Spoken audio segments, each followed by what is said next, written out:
Long time no see, what's new, what's different? Yeah, I see what's on the ground, that's cool, tell me what is it? Girl, don't wanna hear about your internet life, wanna hear about the real one. How you spending your nights, if you feeling alright, and if anything's missing, what's in your brain? Are you happy with your life going? Yo. How I'm sounding. Trying to play it like you're not broken. I pray you make peace with your imperfections. Everything clear, sound clear, picture clear. We were just facing it all together. Broke your heart and it changed you up forever. Left you scarred forever. You can still get the in my heart whenever, if at all forever. I just called to tell you that I miss you. For what it's worth, I won't forget you. Never switch up. If it's all said and done and you run, at least I made you feel something. Girl. Yo, Greg, what up, bro?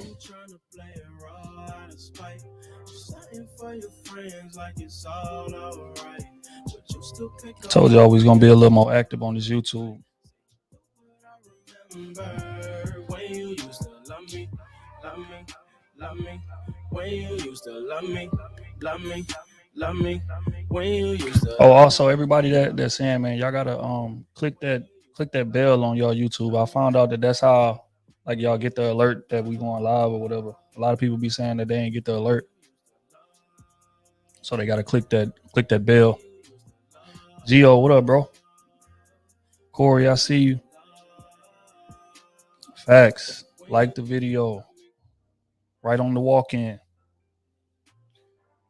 We'll get into some conversation tonight, man. We gotta get to the bottom of some things.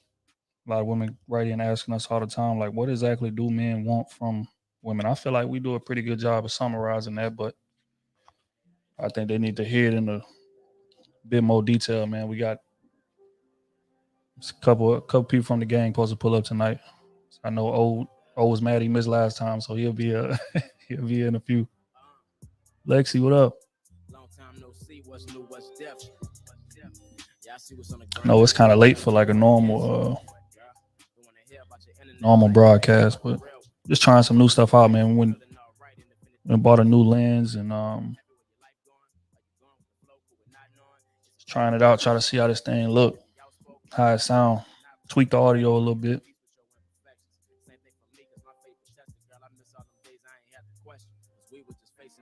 Oh, Ty, let me put the invite in the chat too.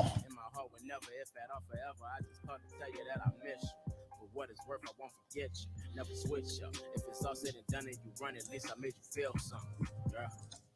I hurt you, so you trying to play it raw out of spite. Something for your friends like it's all alright. But you still pick up for me. Damn. Yeah, this is the first time that we have streamed out to Facebook and I think Twitter as well. We're gonna see how this situation work out.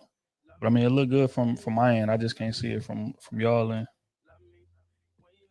Let me go look.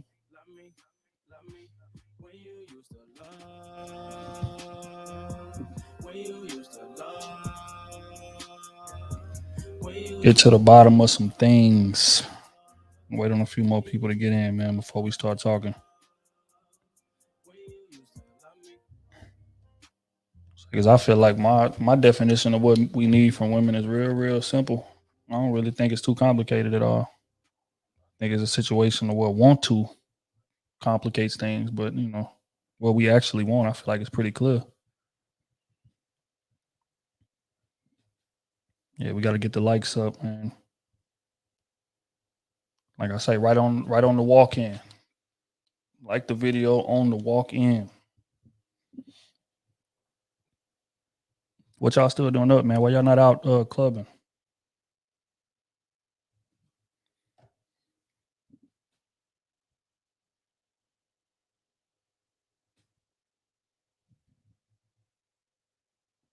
Oh damn, I'm not mad at it. It's pretty sharp. Wardell, what up, bro? AP, how you doing? Saying donate $1 because I said so. It is a damn fool. Yeah, it's good to kick it with y'all, man. I can't wait to link up with the guys, man. This next part is gonna be hilarious. I can just see already.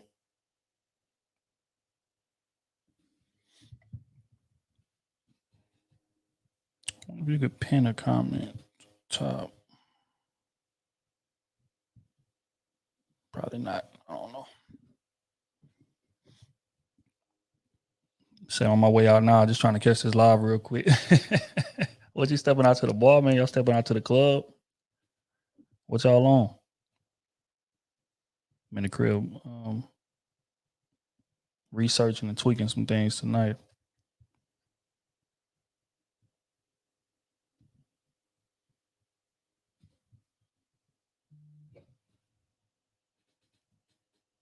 Yeah, that's O just hit me saying he about to jump on now. I'm not sure what's smooth at. I'm sure you probably gonna see it and jump on a little later on. But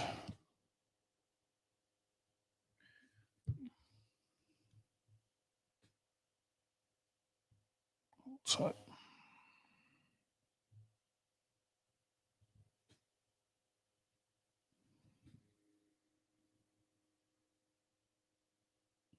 oh yeah, okay, I see.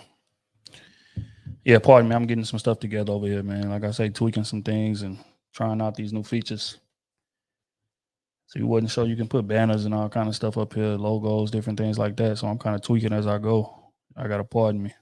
Let me know if I start chopping or like the signal drop out or something like that. Trying to see what this live looks like on these other platforms.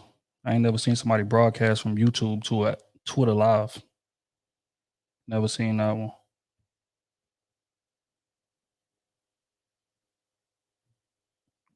Oh damn. Okay, I see.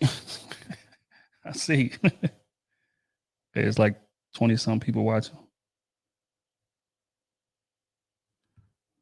Ah, damn, that's dope. Yeah, y'all gotta pardon me. So the camera looks sharp. Yeah, that's a new lens, man. So I just wanted to try out the new lens. Lens not playing no games. That shit coming in clear as hell. Coming in pretty clear on Facebook too. But so that's some grown folks conversation. Say in my 20s, I don't even know what I want to see in myself. Shit, now's the time to be learning, man. I feel like that right there is the biggest disconnect. 20 men and women of our era, I feel like a lot of people don't know what they want. They got people that's 35, 40 that don't know what they want. They just out here going from person to person, just praying somebody figure it out for them. This kind of makes it hard. Like, can you imagine walking into a relationship with somebody who don't know who they are and you just trying things, just trying to figure stuff out. You know what I'm saying? You ain't getting no help from them. That got to be miserable. But then again, that explains why a lot of people is constantly single. We're gonna be honest. Say y'all gonna decorate the tree for Christmas? Possibly. That's a good idea, man. I actually might do that. Got to get us some Krew season bulbs and things of that nature. But yeah, I think men in general, I think men pretty much know what we want in women. The issue with us is actually being ready to actually settle down. That's what the issue is with us. It's not figuring out what it is we want. Because like a man is pretty sure who he's gonna be with early. Now he may mess it up and run it off. I mean, run her off. You know what I'm saying? But his intent is to be with the woman long term. You feel what I'm saying? So, but like women, a lot of times, man, it be all over the place. What up, Tia?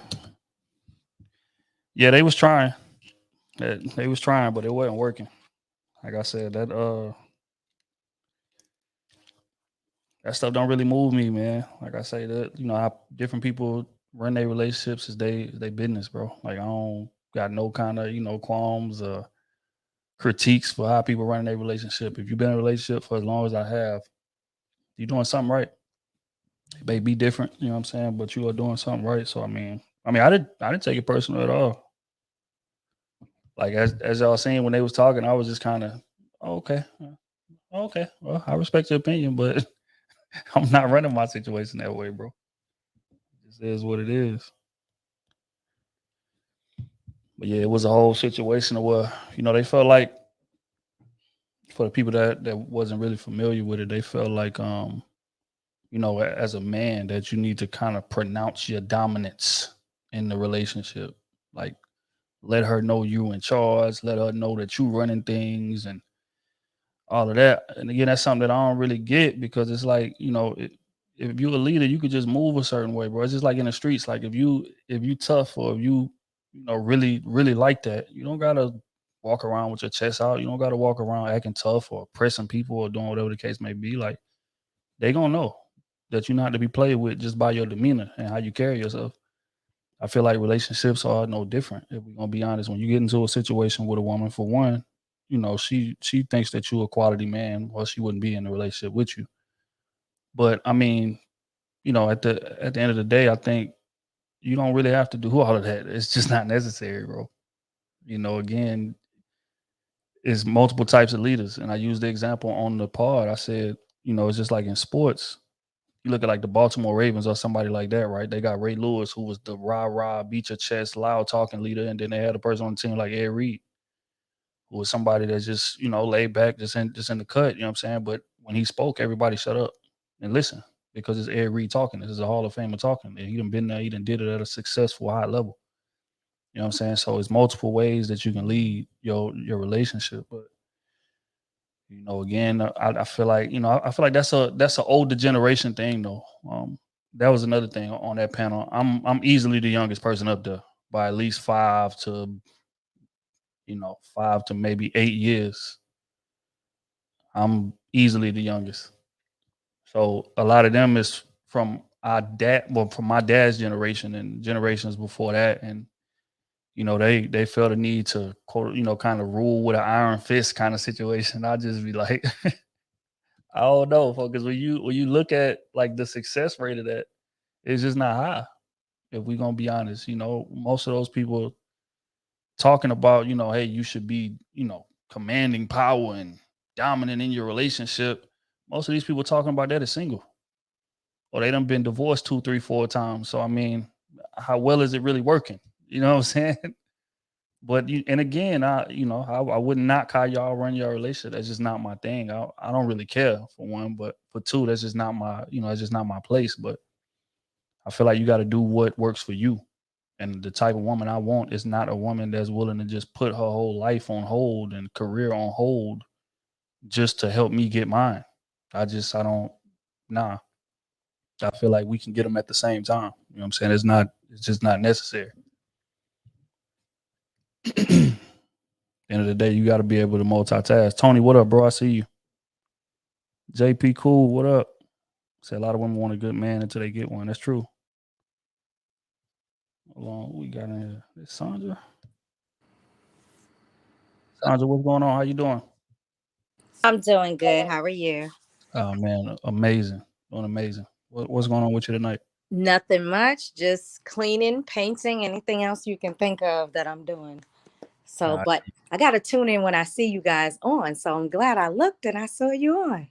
Definitely. Yeah, this is just random to be honest. Like I said, we just bought a new lens for the camera, so I just wanted to test it out and see how it go. And I was like, well, while I'm here, we might as well chop it up about something. I feel like it's pressing. So it's good. I'd actually like to hear your opinion on it. Like, what do you feel like men want from women, like from a woman's perspective, and like your Um, your dating experience? in all honesty, for one, it really depends on the maturity of a man. Mm, Um, because I'm 45 and a lot of things that I did in my 20s and my 30s, what impressed me, what, got my blood going, what got me all giddy doesn't do that for me right now. So I think in all honesty, depending on, I can't say it's age, honestly, because then that would being biased. You can't say, oh, if you 30, 45 year old men, you still got 45-year-old men that act like they, 25, 30 years old. it's a fact. So, but in all honesty, what to me, what men should be looking for, which is something that you guys touched on at one time, is that or either a meme or something that said when sometimes men will settle down when they get to the point where, in a sense, they have no choice. Like they've ran it all out, ran its course, had all the fun, but then the choice of woman is what kills me, of what you choose. So it's like you got that good woman, like you said, they might find a good woman, it might trip it up a little bit, but in all intents purposes, they're gonna go and do whatever they want to do, find the thoughts, whatever you call it, Right. the ones that they can get more, manipulate more, play more games with, but then they're gonna settle down for that one person Mm-hmm. after they've done everything up under the sun. So it's kind of like I honestly say I really think that I might be single for a long time. Maybe I'll find love like late in life or something, because Mm-hmm. my antennas are up and they're up hard right now at this point. Man, but the wild part about that is it's funny you make that proclamation, because more times than not, like that's when you run into that's when you run into relationships. Like most people like that's out here looking, they be like, oh man, I'm dating right now. I'm entertaining multiple people, man. If I can find one solid person, I'll be cool. Like they got a worse chance of being in a relationship with somebody just like, you know what, man, I don't know, man. I'm just gonna just fall back, focus on me, man. Just do what it is that I do. And then that's when you stumble into the situation, man. But I mean, as far as what you were saying, I feel like that's true though. I've been doing me for 10 years, literally, almost 11. Yeah. Damn. By myself. I just literally purchased my home for my daughter and I. Mhm. And I'm like, it's not to say that, like, a lot of my male friends, they said to me, Sandra, it's going to be hard for a man to size up. I said, but everything is not about money. Everything is not about, just because I bought a house, that doesn't mean you have to buy a house. You understand? Right. Listen, my father was a blue collar worker. He was a bus driver for 30 years. Mm. So, and I work for a transportation company, and I'll be doing my 30 years. So for me to sit back and say, oh, because I accomplished buying a home doesn't mean that I'm going to turn around and look down on the next man because you have an apartment. Like, Right.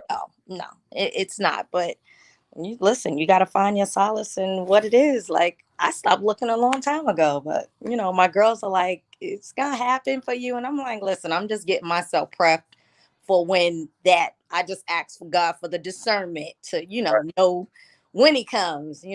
Oh. Okay, so here's a question. I know you say you're not looking, but like, what would I don't know? I guess what would it take to kind of pique your interest in a guy? Because you said something that tripped me out. You said that he wouldn't have to have a house, or like whatever the case may be, and that right there raised my eyebrow. So what would be, in your opinion, something that would make you say, you know what, man, I'm about to give this a chance?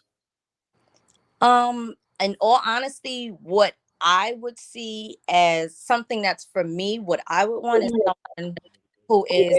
They definitely have to be goal oriented. Whether you have, like, I have a career, but that just so happened I stumbled upon my career. I Right. kid you not. So it wasn't something that I had set and had my mindset on, but someone who works, who wants to make 11, who wants to have things, who sets goals for themselves. Like, I learned about credit in the last, like, maybe 5 or 6 years. Right.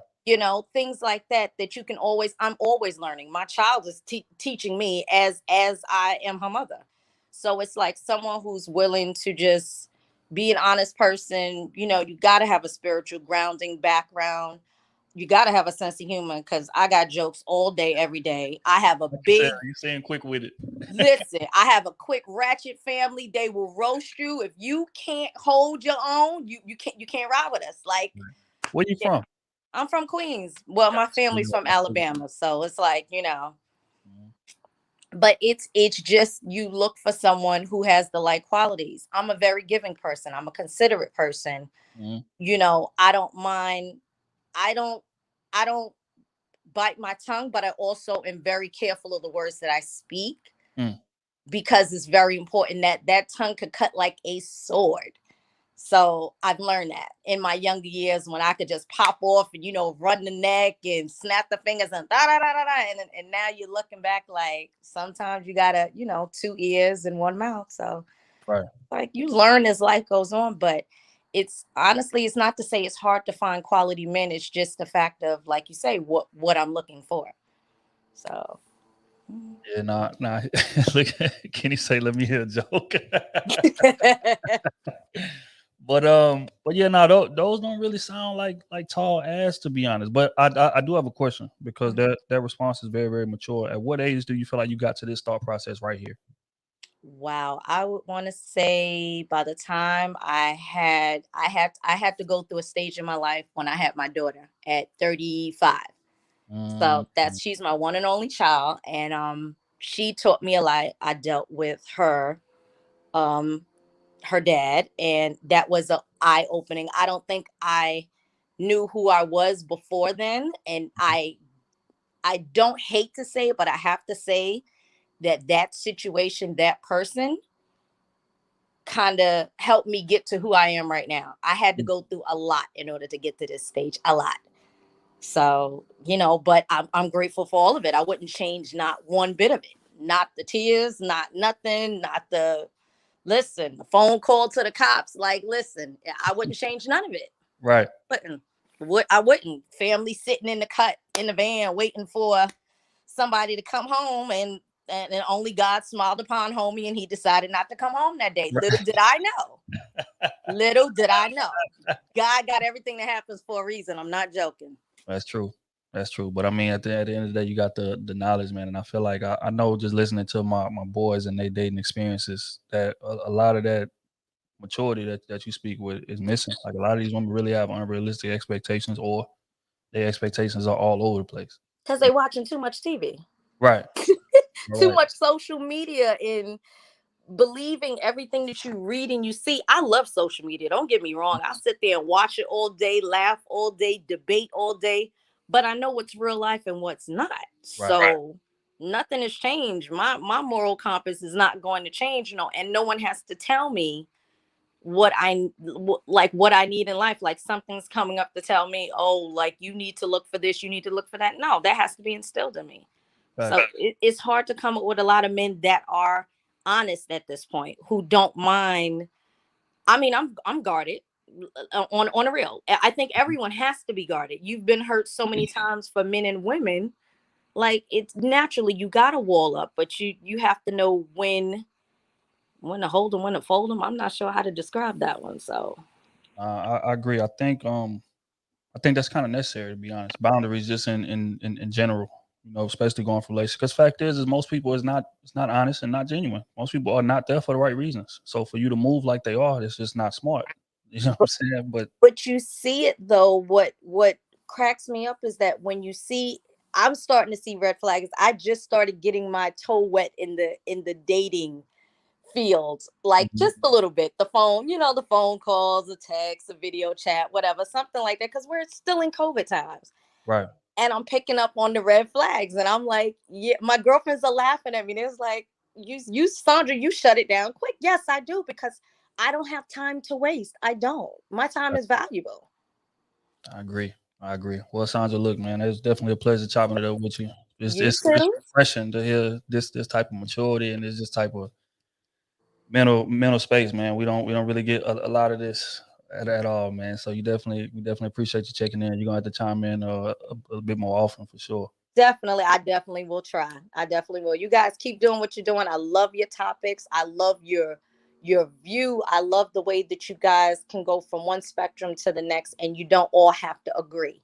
Right. That's what I like to hear. And I've reposted you guys post so many different times, and it's a good thing. You guys are doing a great job.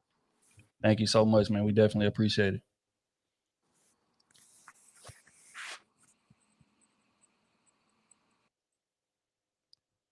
OT. Can you hear me, B? Can you hear me?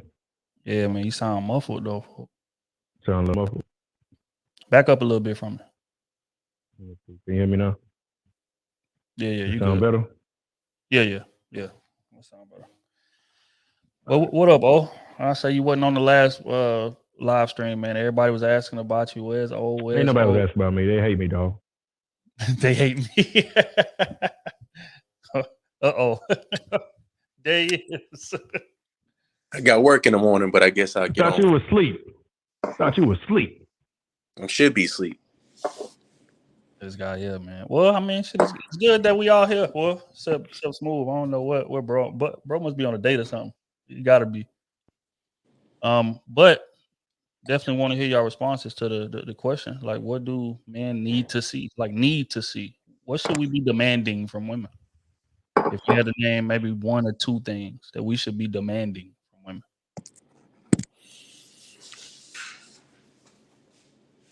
He would get up. You know he ain't going first ever. Oh, I need to get. I can't hear y'all. Oh, okay, I got you. Damn. One you had- would be one. What I look for is understanding. Mm-hmm. Because without that, like, you never gonna have nobody that person is never gonna take into account what you have going on. It's always gonna be about them. Right. So understanding and patience is my top two. Is kind of what I look for. But it's also like, because I know I want a future with somebody, I'm looking for somebody with motherly qualities as well. So that caring side, that nurturing side, that, kind of let me take care of you in a sense. You know what I'm saying? Mm. Because when things go bad, or if you get sick, say you get super sick, you got some people that don't even care what happened to you.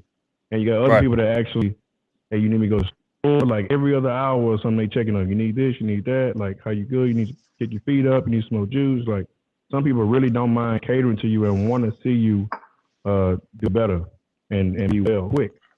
While other people just they'll just let you be sick the whole time, act like they don't know what's going on, or they can't help because they're not a doctor or a nurse or something like that. So that's kind of what I look for.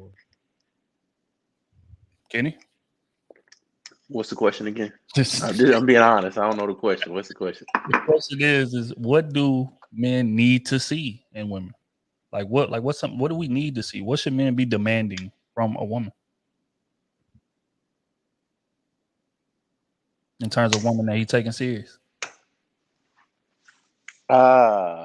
What's gonna separate the two? Because I mean, we all know that most single men got a roster, but what is it that really separates two? What do we need to see?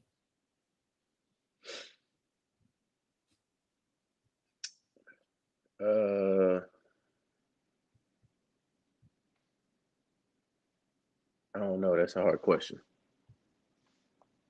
I don't know how to answer that one. I mean, because I'm not looking for it. Okay, if I was to really look to like settle down, what would I be looking for in a woman? What would I have to see? Yeah. Hypothetically speaking, I think nowadays in this dating game, I think for me it would have to be a woman that's not stuck on this whole he needs to be pursuing me, him expending all of his energy on you and you not giving anything back unless he does all that first. Right. For example, like, now in the dating game, it's a lot of women that, he needs to do this, he needs to plan this date, he needs to be buying this trip, he needs to doing this, he do this, and this, and all she has to do is show up or look nice. And to me, that's just a turn off to me, honestly.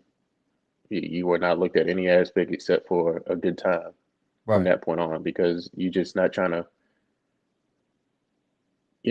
enjoy the moment or plan a good time. You're trying to, get everything out that person instead of putting some effort into having a good time with that person, if that makes any sense. I was talking to Matt the other day. There's this one girl that I was going to go out on a date with. I'm in Houston every week, but I don't know Houston like that. If that makes sense, and I had mentioned like 2 or 3 places to go to, and she was like, "Nah, not that one, nah, not this one." I was like, "You know what? Where the hell do you want to go?" She was like, "Well, you're the man." I was like, "You know what? You're right," and that was the end of that conversation. I mean, like, fam, like if we both have a mutual thing, like, what I'm saying, we like each other, I could see like if a woman say, "Hey, she likes me, she wants to, go on a date or something," I would pay for it. But if she says, "Hey, I'm not really from that area, what would you recommend?" Hey, I recommend all kind of spots. If you can't even decide to recommend a spot, or what I'm saying, you put like 0 effort, you're just trying to be that top. Hey, you need to do this, have this planned out, everything on top. Man, I'm not going for that. I'm sorry. Right. It's just not it. So, but I mean, to answer that, I'm not looking for nobody serious. So I really can't answer that question of what I want, because I really don't know what the hell I want, to be honest with you. Okay, let me adjust the question a bit. When you are dating a woman seriously and y'all are kind of exclusive, maybe not all the way, but like kind of exclusive, how should she be carrying herself outside? Because I feel like that's very important. I was watching Lil Durk on Nicki Minaj live last night, and she was asking him relationship questions. He said, she asked him like, "What's the one thing that you really like about India? Who was it? Who was this girl?"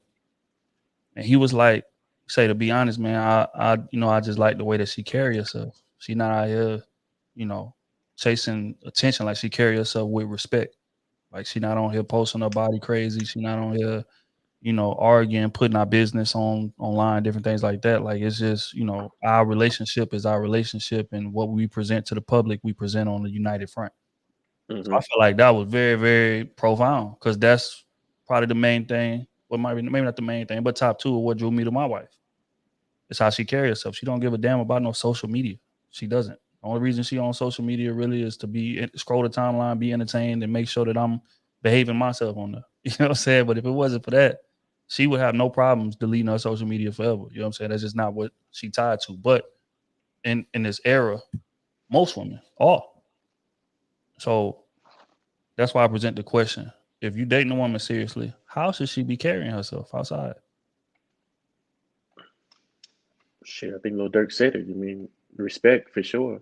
Have a lot of respect for herself in her personal life.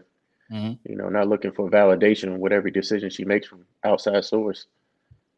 I think a lot of women base their decisions they make or how they go about their day in a relationship with other people saying outside sources. Right. They'll put something on Twitter or Instagram or something, and everybody jumps in and says, "Oh, you should do this, do that," and then they bring up, "Okay, this is what I'm doing because they said this." Right. You know what I'm saying? So they say, "Man, how do you feel? Like, how did this really make you feel?" And bring it to me, and then we can discuss this in private. I mean, that's a whole respect thing. I mean, you just gotta respect your own personal life. I don't like put my personal business out there, so you got to be on the same wavelength. I don't care what happened. That's between us. Right. Oh. Run that question back. Question is, when you are dating a woman serious, and y'all may not be exclusive, but it's serious, and it got a chance to get there, how should she be carrying herself outside? Because you, especially you, which is why I'm very interested in hearing your response, because you're real big on the showing your body on social media. You are totally against that. But how should a woman be carrying herself? Like, what does a respectable woman look like to you? I mean, the respectable woman come in many different forms. That's why, like, the shit I be saying, I don't understand why women get so outraged at what I'm saying. Like, what I'm saying is the truth. Like, when I'm talking from a perspective of times from a man who knows what he wants and what he wants to see his woman looking like and who he would marry, not who he would have sex with. I think a lot of times women get confused.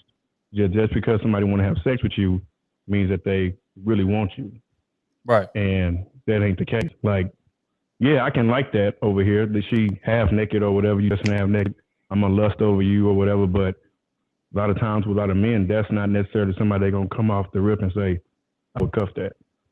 Right. So, I mean, she just carrying yourself with pride. You know what I'm saying? Carry yourself that like you got a backbone. I mean, you're going to have tough times. I mean, it is what it is. I don't like nobody that's going to be weak, that's going to be complaining all the time, because now you putting more in my plate. Now I got to help you, you know what I'm saying, build you up more and more and more. You know what I'm saying? So I'm looking for somebody that's strong. I'm looking for somebody that's open-minded, somebody that's willing, somebody that's got drive, ambition. Like, do whatever we know we'll be able to make it. So I think it's simple. It's somebody that's not flirting with everybody on the timeline, somebody that's dressing appropriately. You can still dress sexy. Again, you can still dress sexy and it still be appropriate. Like, there's a clear line between dressing sexy and seductive and just flat out looking like a prostitute. That's just what it is. And sometimes women cross that line because your body is your choice. Absolutely. Do whatever hell you want to do. I'm just telling you, on the other end, what's going to come with it. What you trying to attract ain't really what you trying to attract. And what that is going to be in the moment. It's not long term. And men, when they're dating, they looking long term many times. And women a lot of times short sighted. So I'm looking for somebody that just understands like this shit ain't easy. It's social media. You know what I'm saying? You can only take so much of it. I don't want somebody that's begging me to post them on social media all the time, or they just always on their phone because this the hottest thing that's going on and stuff like that. Like all that social media validation ain't never worked for me. And the only reason why I post is just to stay active a little bit, and then of course my business and stuff like that. But if it wasn't for that, I hate posting on the cool because I mean it's like, what am I doing it for really? Like you see I'm out in the club or something, you see me dressed fresh, or you see like really who cares at the end of the day because they really don't. So it's like, you know, they care when I post. They don't care when you post, Otis, but they care when I post. I got 600 likes today. I got 600 likes today. You know what I'm saying? So I don't know. God, that gunshot was loud. Hey, hold on. Got 100 people in here. Shout out to everybody. Make sure y'all liking. Make sure y'all liking the video on the walk-in. Before you even comment, like the video. You know what I'm saying? Because that right there is going to push it out. Make sure that everybody see it. Oh, also, everybody that's in here right now. I found this out earlier today. Like, make sure that y'all check or tap that bell that's at the top of the live stream. Cause that's gonna allow y'all to get alerted like as soon as we go live. I think that's what the issue is. A lot of our subscribers be missing when we actually go live. So make sure that y'all tap that bell, so that way that y'all can be alerted. You know what I'm saying? And, but yeah, man, when Otis get a goddamn production crew? You see him? He did change headsets, mics. Hey, S5 podcast, if they knew about it, you know what I'm saying? Yeah, what's going on back there? They know what's going on over here. You know what I'm saying? We got a whole production team going on. Well, I say it sound muffled too, bro. I'm hearing popping. Lower that mic a little bit. That might be my headphones. You know, I washed my headphones. I need to buy some new ones. Nah, but I hear it popping too. Yeah, that's what I was saying. Just lower it a little bit. Is it popping now? No. It was popping when O was talking. Oh. Yeah. You sound clear though. But damn, I lost my social media. Testing. How that sound? That sound better? That's better. Yeah. But yeah, Kenny. So what how should this woman? I mean, you already answered, didn't you? O went last. Yeah, I think I already answered. Okay. Women gonna do what they want to do. Here's the thing, though. I feel like a lot of men is enabling these women to move how they move because they look good. You know what I'm saying? So they don't want to come in and I don't know. I guess like risk scan them off or whatever because they want them that bad because they fine. They feel like okay, whatever my girl want to do, if she want to be bent over, ass backwards on Instagram every day, then that's just her prerogative. I'm gonna support it. I'm a strong man, and whatever my queen want to do. You feel me? But again on that same live, man, I felt like Dirk said something else that was real profound as well. He said, "Me and India don't even have to have those conversations as far as what not to do, as far as you not embarrassing me out here." And I feel like that is of the utmost importance as well, because it's a lot of times to where you would mess with a chick and she'll post something crazy and you got to text her, "Hey, take that down.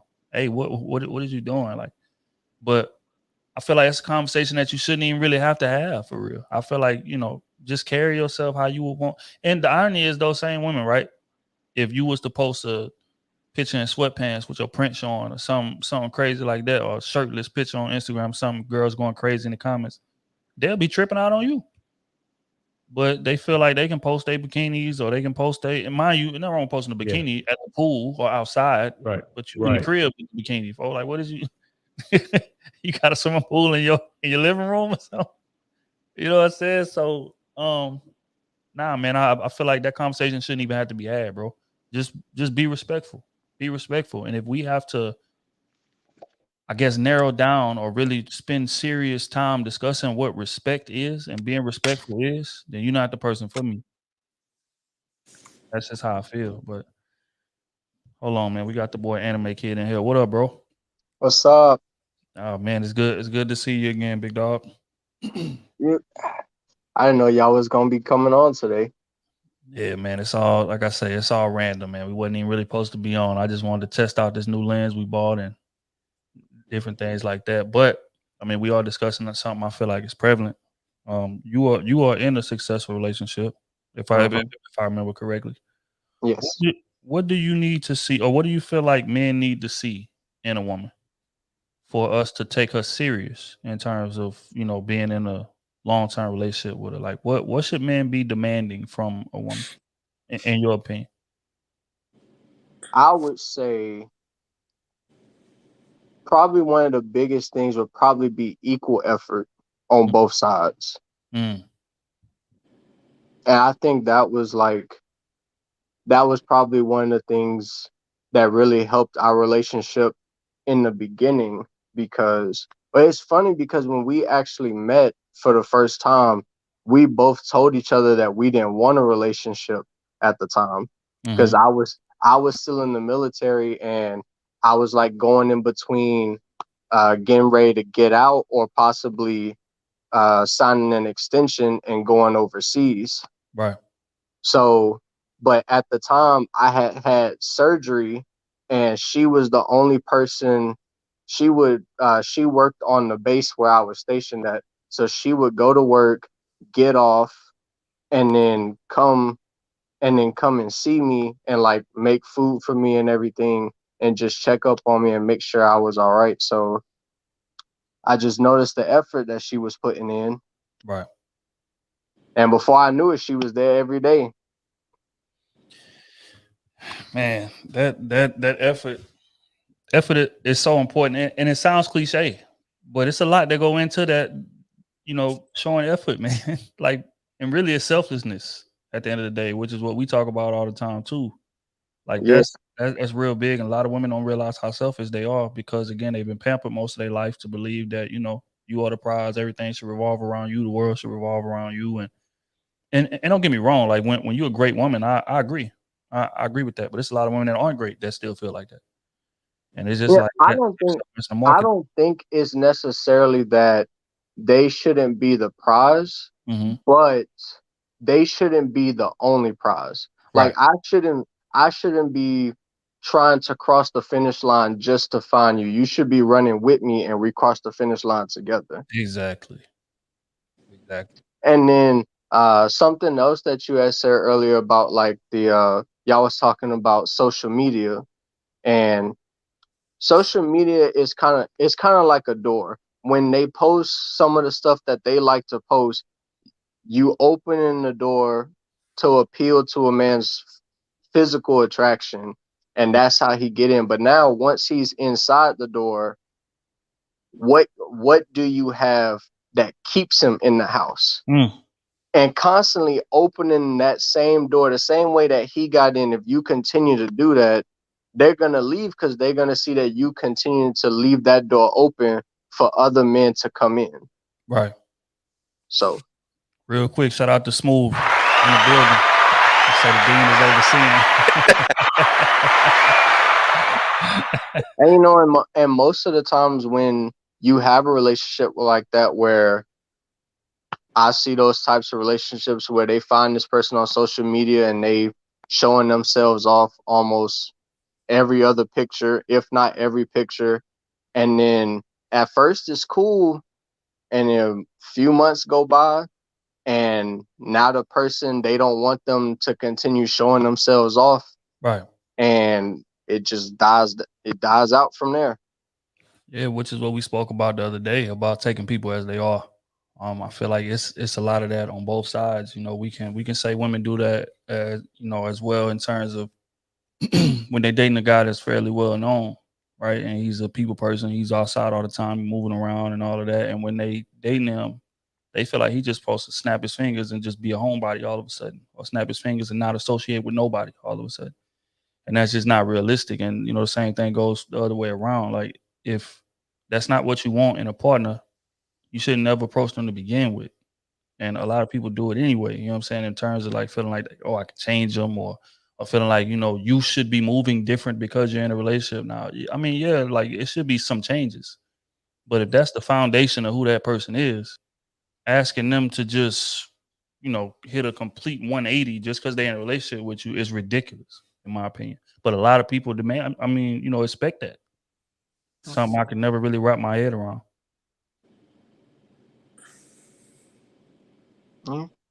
Whatever you see in that person at the beginning, that's what you're gonna get at the end. Facts. That's the honest to God's truth, man. But what can we do? But look, man, we definitely appreciate you checking in with us, bro. Like I say, it's good to see you as always. I say, yep. Shout out to the old lady, man. Tell her, you know, send our love. I wish she would be here once when y'all go live so we could both be on here. But she gets up at like 5:30-ish, maybe 6, somewhere in between there to go to work in the morning. So normally around 8 o'clock she's out. Oh, no, I got you. Look here, man. Shit, I gotta get up at 3, so right. Nah, she one of them extra sleepers. Like she can't just sleep get her 7 hours and be good to go the next day. She need more than that. Oh, damn. Well, I do too. We can't tell. Boy, can't some ridiculous stuff. We be at the club. He done, you know what I'm saying? At the club, he got to go to work for 5. He done pull right up, switch clothes, and go right to the job from the club before. A few times, actually. Right, man. I'll be still listening. I'll be watching. All right, bro. Appreciate you. But yeah, so I feel like, again, I feel like the stuff that men demand, it's not really that complicated. But I also feel like we get our head bit off for demanding things. Period. Would y'all agree with that notion? Yeah, I don't demand anything. That's why I was stuck on the demand word. Like what?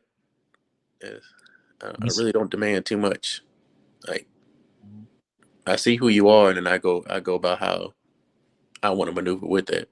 I'm not gonna try to change you because one day I can want you one way, and then shit, 3 years later I might want you a whole totally different way. Damn. So do you feel like that would be confusing to a woman? Hell yeah, it's confusing. Relationships are confusing. Damn, life is confusing. Yeah. I mean, we say this all the time, you know, like he just said, you know, the person you see at first is the person you're going to get at the end. But we always say people change. True. And we do. We really do. The things that we do now to get attention is things we might look back on and be like, man, why the hell did I do that? Right. Why was I doing that? You know, it's a lot of, you know, we hate social media for the certain things that it brings, but I mean, I'll be honest with you. I use social media for the attention. That's all it's there for. When I want to flex something, hey, when I get a new haircut, I'm gonna post on my story. I got a new haircut, fresh chop. When I get my new car, hey, I'm gonna post my new car on there. When I dress up for Friendsgiving, you know what I'm saying? I'm gonna post that on there. That's what it's there for. I'm not gonna post me waking up in the morning and getting out the bed looking dusty and shit, you know. I'm gonna post my best look when I look the best, you know, and that's gonna get the most attention. It's the fact that a lot of people have to get within their self-esteem and understand that some people just gonna get more attention than you. Right. It's when you don't notice in a person that they need that they thrive off that attention. When you don't notice in that person that they're a drive off that attention, they don't love themselves enough to, you know, just be okay with, you know, a few likes here and there. They need that 10,000 likes or that 1,000 likes or that picture wasn't it. They gonna repost it. Right. Post it on their story and tell you, hey, go look at my new. You know what I'm saying? That's when you need to see what kind of character they are and what they're really looking for. But you know, I don't. You like what you like. Yeah, I mean, I agree with that. I feel like, again, you know, people. I mean, like say us, for instance, like we use social media because it's there. I mean, aside from us having a business on social media, but we use social media because it's there. But a lot of people, man, it's tied to their self-esteem, and that's why I feel like the issue run in. And an example of that, right, is we know plenty of women that will be in a relationship and still won't stop chasing the attention. Like with the attention from their man is not enough. That's exactly what I mean. Damn. and And you can catch it in social media though. In their social media, how they interact on social media. Like if I'm with you, like if we start serious dating and I'm with you and you're still always on your phone, always want to do this, you just don't enjoy the time that we have right then and there. And that's gonna throw a red flag to me. Like, hey, I need to address that. Like, hey, this is our personal time. We're doing this together. Why you need social media? Why are we on our phones? Doing this and that. Right. But a lot of people don't address that. They just let it go. So just no one enjoy the other person's time that you have right across from you. Yeah, I agree. Oh, here's a question. Do you feel like you can tell like when a chick that got to do, like you feel like that you could tell like if she can be had for real anyway? If she already got a dude? Yeah. Serious relationship, all that. Like can you spot the difference? I feel like most times I can. Most times you spot that shit because she'll be doing it. I don't know, like it's kind of hard to explain. It's more so, you know what I'm saying, when you got experience, you can kind of read through the post. You know what I'm saying? Like if she may post them once every 5 months, you know what I'm saying? You scroll through the last 12, 15 pics, you don't see him, but then you see him like a holiday pic, it's damn near a year later. You know what I'm saying? It's like she just posted just to post it. You know what I'm saying? So yeah, definitely. And then if she dressed half naked a lot of times, it's either that or he weak and she getting over on him. She running that shit. Like I said before, she gonna be running a lot of times. If you have a girlfriend and she just completely naked like that, I don't know, man. Some people do it. I see some of the rich celebrities doing it. That's for them, but I don't think majority of men could handle that at all. Like your woman just dressing half naked, literally showing anything and everything, and you got her on your arm in pup. I don't know, man. That just ain't for me. It ain't for me. This would take a strong man for that. I ain't strong enough, obviously. Well, we know that, but yeah. Well, you know that. We stop playing with me. Oh my God, please, little man. Hey, shout out to Vaughn. He can push his arm up. Hey, that ain't nobody push no arm up. Oh my God. He say, what if you check her on it and she flips it like you're insecure? That's they go to move, bro. Like I feel like that's the like. Fuck, I hate when they do that shit. Let me walk around with my dick out all day. Let me walk around my dick print all day, and let's see how comfortable it makes you feel when I walk in with a room full of women and they all eyes on me. Come on, now they're not gonna like that. Were you on Instagram just showing your dick print every single time? You said what? Or did you just one day decide, hey, I'm just gonna walk in a room and just show my dick print? There's a difference between, she normally don't post, she's normally not in a bikini all the time, and she just one day say, hey, babe, we going to this party and I'm dressing with this see-through skirt, see-through dress. That's one thing to address that. But if she's always on her, when you met her, she's wearing a see-through dress or I can't relate to that, the high-ass, tiny-ass dress that's above her lips, but she always got to pull it down anyway. Then I don't think you can address her on that. You should. I agree. But if she do it after the fact, she wasn't normally dressing like that, then yes, you should.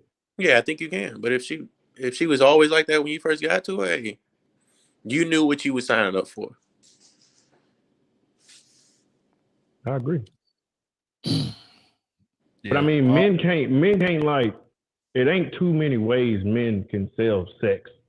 So it's not like, and then it ain't something that's just known either. You know what I'm saying? Like women being sexual beings, period, like just posting this and posting that and getting paid for it. And that's been going around for years.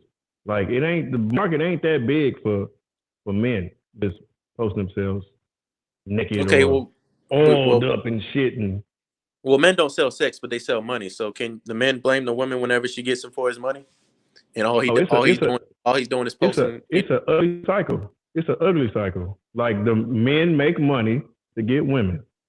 And then women know that they seduce men and use, especially the weaker men, they know they can use them fat money to put in their pocket. It just keeps going round and round and round. Because niggas want that fine woman. They want an opportunity to be in a room with them. They want the opportunity to sniff them. And some of these fools gonna pay that price just to be in the room.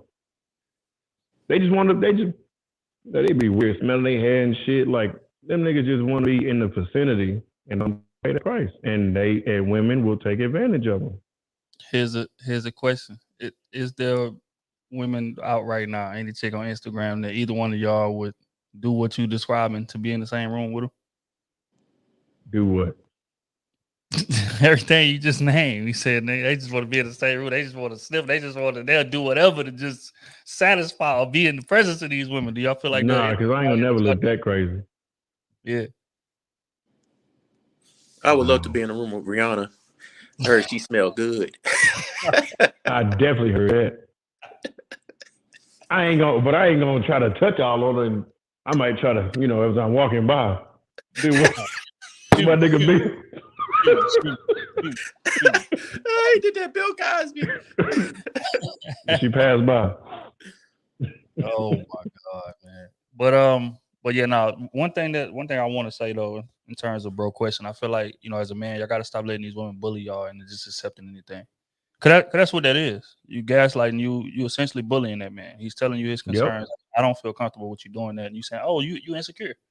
Yep. Right? So that would be the same as like, you and your girl don't live in the same place and you got women friends coming to the crib every day and she say, oh, I'm not comfortable with that. Oh, well, you insecure. Damn, that's my friend. Like you don't think, whatever like that. We cool. That was my friend before I got with you. But you have a problem with her coming to my crib because we in a relationship? You insecure.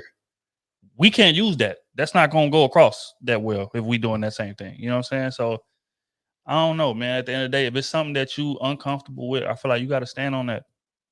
And if she's not willing to, I guess come to some kind of happy medium, then man, you gotta do what you gotta do. But don't sit there and waste your time trying to change people. I feel like all you can do is voice your concerns as far as what you're uncomfortable with. If that's who they're gonna be, if they're gonna stand on it, then you gotta do what you gotta do, bro. But as far as letting them just bully you into anything by using that insecure move, bro, that shit is crazy. I never agree with that. Like my personal opinion, if every other step she trying to pull her dress down and like it's uncomfortable, why do you even have that on? Like it's clearly uncomfortable for you. Every step you take and you pulling it down. Gotta fix this, gotta fix that. Like we ain't even walk 10 steps yet. Like you clearly need to wear just a little bit longer. But they don't want to do that. They want to be sexy and they don't mind being uncomfortable. And I don't know, women do a lot of stuff just for the looks. Just for the looks. And they'll be uncomfortable as hell. And then want to tell you, well, this is my lifestyle and I got an expensive lifestyle. You chose that lifestyle. You chose to pay $200 for those nails. You can get you a nice nail set for $80. Hands and feet $100. You know what I'm saying? Hands and feet $100. Why you got to spend $300 at the nail salon?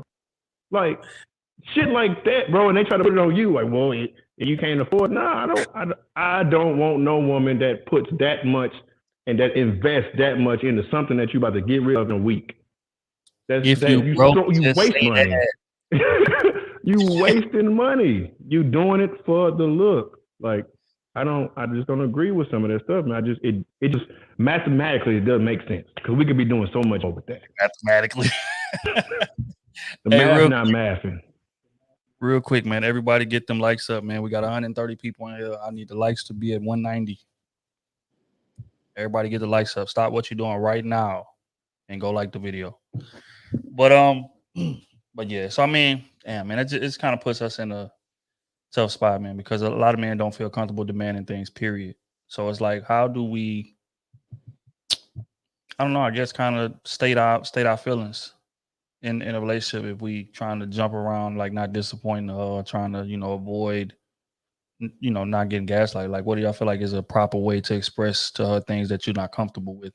And I know we speak a lot about like not letting things bottle up, but how do you have that conversation if you dating the woman or whatever and she's doing certain things? May not even have to be social media, posting herself naked, but she's just doing certain things that you're not comfortable with. How would y'all go about having that conversation with her? I think addressing it right when it first happens. Being scared of losing, maybe losing the bond that you have with her, because when a lot of men are dating, they put a lot of effort into that one that they they start taking serious, so they don't want to make all that effort go to waste. So we let certain shit that we don't like, go by because we're like, shit, I don't want to lose this. I don't want to go through that again. When you're seriously looking for, a relationship. But in my opinion, I think you need to address it right when it happens. Voice your opinion. That way you have a voice whenever the relationship does get serious. She knows that you're going to voice your opinion right then and there instead of wait, until y'all have an argument, this argument here, that argument here, and then it builds up. You're like, man, I'm tired. I didn't let you get away with all this little shit. I ain't never said nothing about it. Now I'm going to say it. And then instead of her hearing you, she just going to think that you're just trying to attack her, go cry in the car, and now you still left alone. No ass for another 6 months. But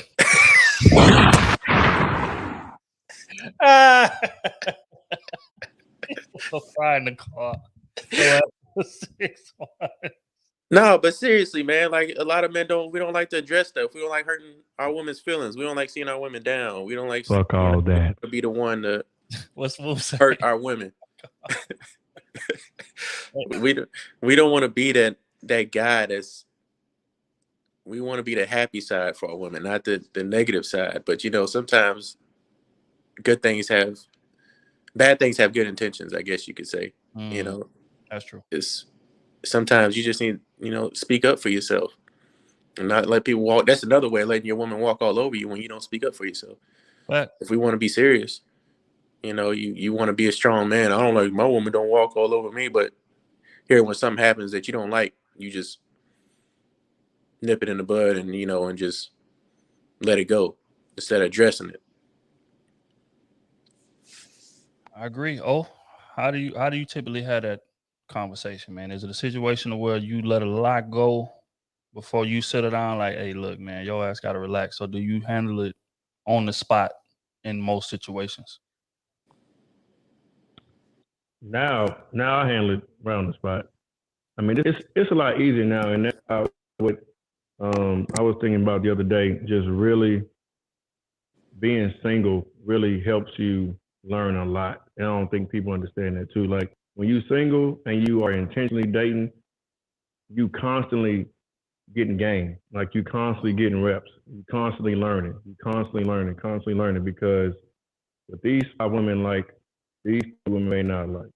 With 3 women like, so 5 women, you know what I'm saying, may not. So it's just so many. But then you can do all 5 of them have different interests. So like I feel like even with that as a whole though, like let's say I take all those 8 together, you still have a common denominator or like just common characteristics, just everything. You know what I'm saying? Personality traits. You kind of still look at all that as a whole and see and take what you don't like and take what you do like. And so as you're moving, towards one and trying to get to know one, it's just like easy to say, boom, boom, this is what it is. I don't like this. I don't like that. Or, hey, this made me feel uncomfortable. This didn't make me feel uncomfortable.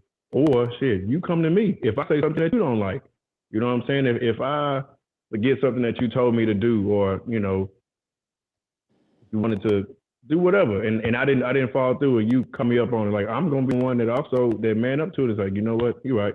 It's no excuse for it. You know what I'm saying? I was tired. I did say I had to do this, but I did have this window where I could have done it, and I just didn't want to, and that's on me. You know what I'm saying? Right. So it's also manning up and just being honest, creating that space, and I think that helps too. You're able to just create that space for them, because when you create that space for them, you're able to also, you know what I'm saying, get your shit off, like whenever, like no matter what it is. Like, hey, it's a judge-free zone. You know how I rock with you. You know this is genuine. You know it's pure, and this is just what it is. There's nothing else beyond that. Now, if you want to address it, if you still are unsure, let's talk about it. But I'm gonna tell you how it is, how I feel, straight up. Valid. I feel like it took me a minute to get there too. I let this whole manly thing, being a man, getting away there. Again, we are raised to be emotionless machines, like I always say. And I don't know. I feel like it serves us well in some instances, but it works to our detriment in relationships because we let a lot of stuff slide. That shouldn't slide, and then we reach a point to where it's just a boiling point, and now it's like, okay, I'm about to tell y'all everything that I don't want, that I don't like. Right. So it's a lot easier to take it in when you address things up front. But it took me getting older and getting out of my own way in terms of ego to get to that point, man. At what age do y'all feel like y'all got the mindset that y'all have now in terms of that type of communication? Probably. I got better at it as I got closer to 30, I would think. Before that, it was, I don't know. I would try to fluff up what I was saying before. I didn't want to hurt feelings, or I just wanted to make sure I was right. And I was just like, fuck it. Like, you know how I feel about you. You know what this is. Like, why I gotta sugar things for you? Like, I care about you. I rock with you. So this is coming from a genuine place. So here it is. But yeah, it took me a little bit to just, I feel like perfect my craft. But still, I feel like it takes time, it takes work, because again, every woman is different. I can express myself and be talking just like this, and then you'll have a woman get emotional and cry. But then you'll have one that'll actually sit there and want to have a conversation with you. You just get that when you start talking to more and more people. It's like, okay, so I'm not crazy. I am normal. People do have sense out here, because when you try to do things so right all the time, and then people still give you pushback, or still, it's like, nah, man. Like, is it really me? But then when you start more and more, okay, well, maybe I should date this type of person. And then when you get that experience more and more, it's like, okay, this is roughly the lane I should be in versus, over here. So it takes a lot of practice. And just going with it, like anything else. You know what I'm saying? Like, you talking with your boys, talking with your fam. It should just be, this is how I feel. This is what it is. Gotcha. Well, we had 133 people.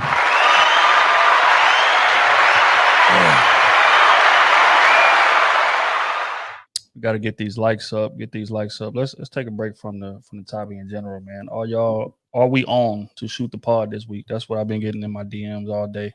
Are we putting a podcast out this week? I already told y'all in the group chat. Hopefully we get this shit up and running tomorrow. Then we are free. No. We putting the pod up next week. We taking another week off. Say, damn. I mean, we came back from vacation, but we decided to go on another one. What, for 4 hours last? What was that, Thursday? Yeah. Put it up, man. They still wasn't appreciative, man. Still wasn't appreciative. I mean, the people that like comment on the song was appreciative, but a lot of people was just like, man, we ain't getting no pod, man. Would y'all put the pod out this week or what, man? I got some DMs, I got texts. It was like, my Tuesday ain't the same, my Wednesday ain't the same. Yeah. Well, I understand, but still, goddamn, I mean, damn donations better be up, goddamn it. 4 hours? 4 hours of work? See, let Mimi say the pod better be 3 hours long. Oh, Mimi. Oh, hell. I told one person, said, we need it for our mental health. They said, fuck your mental health. I'm the one that's going through shit.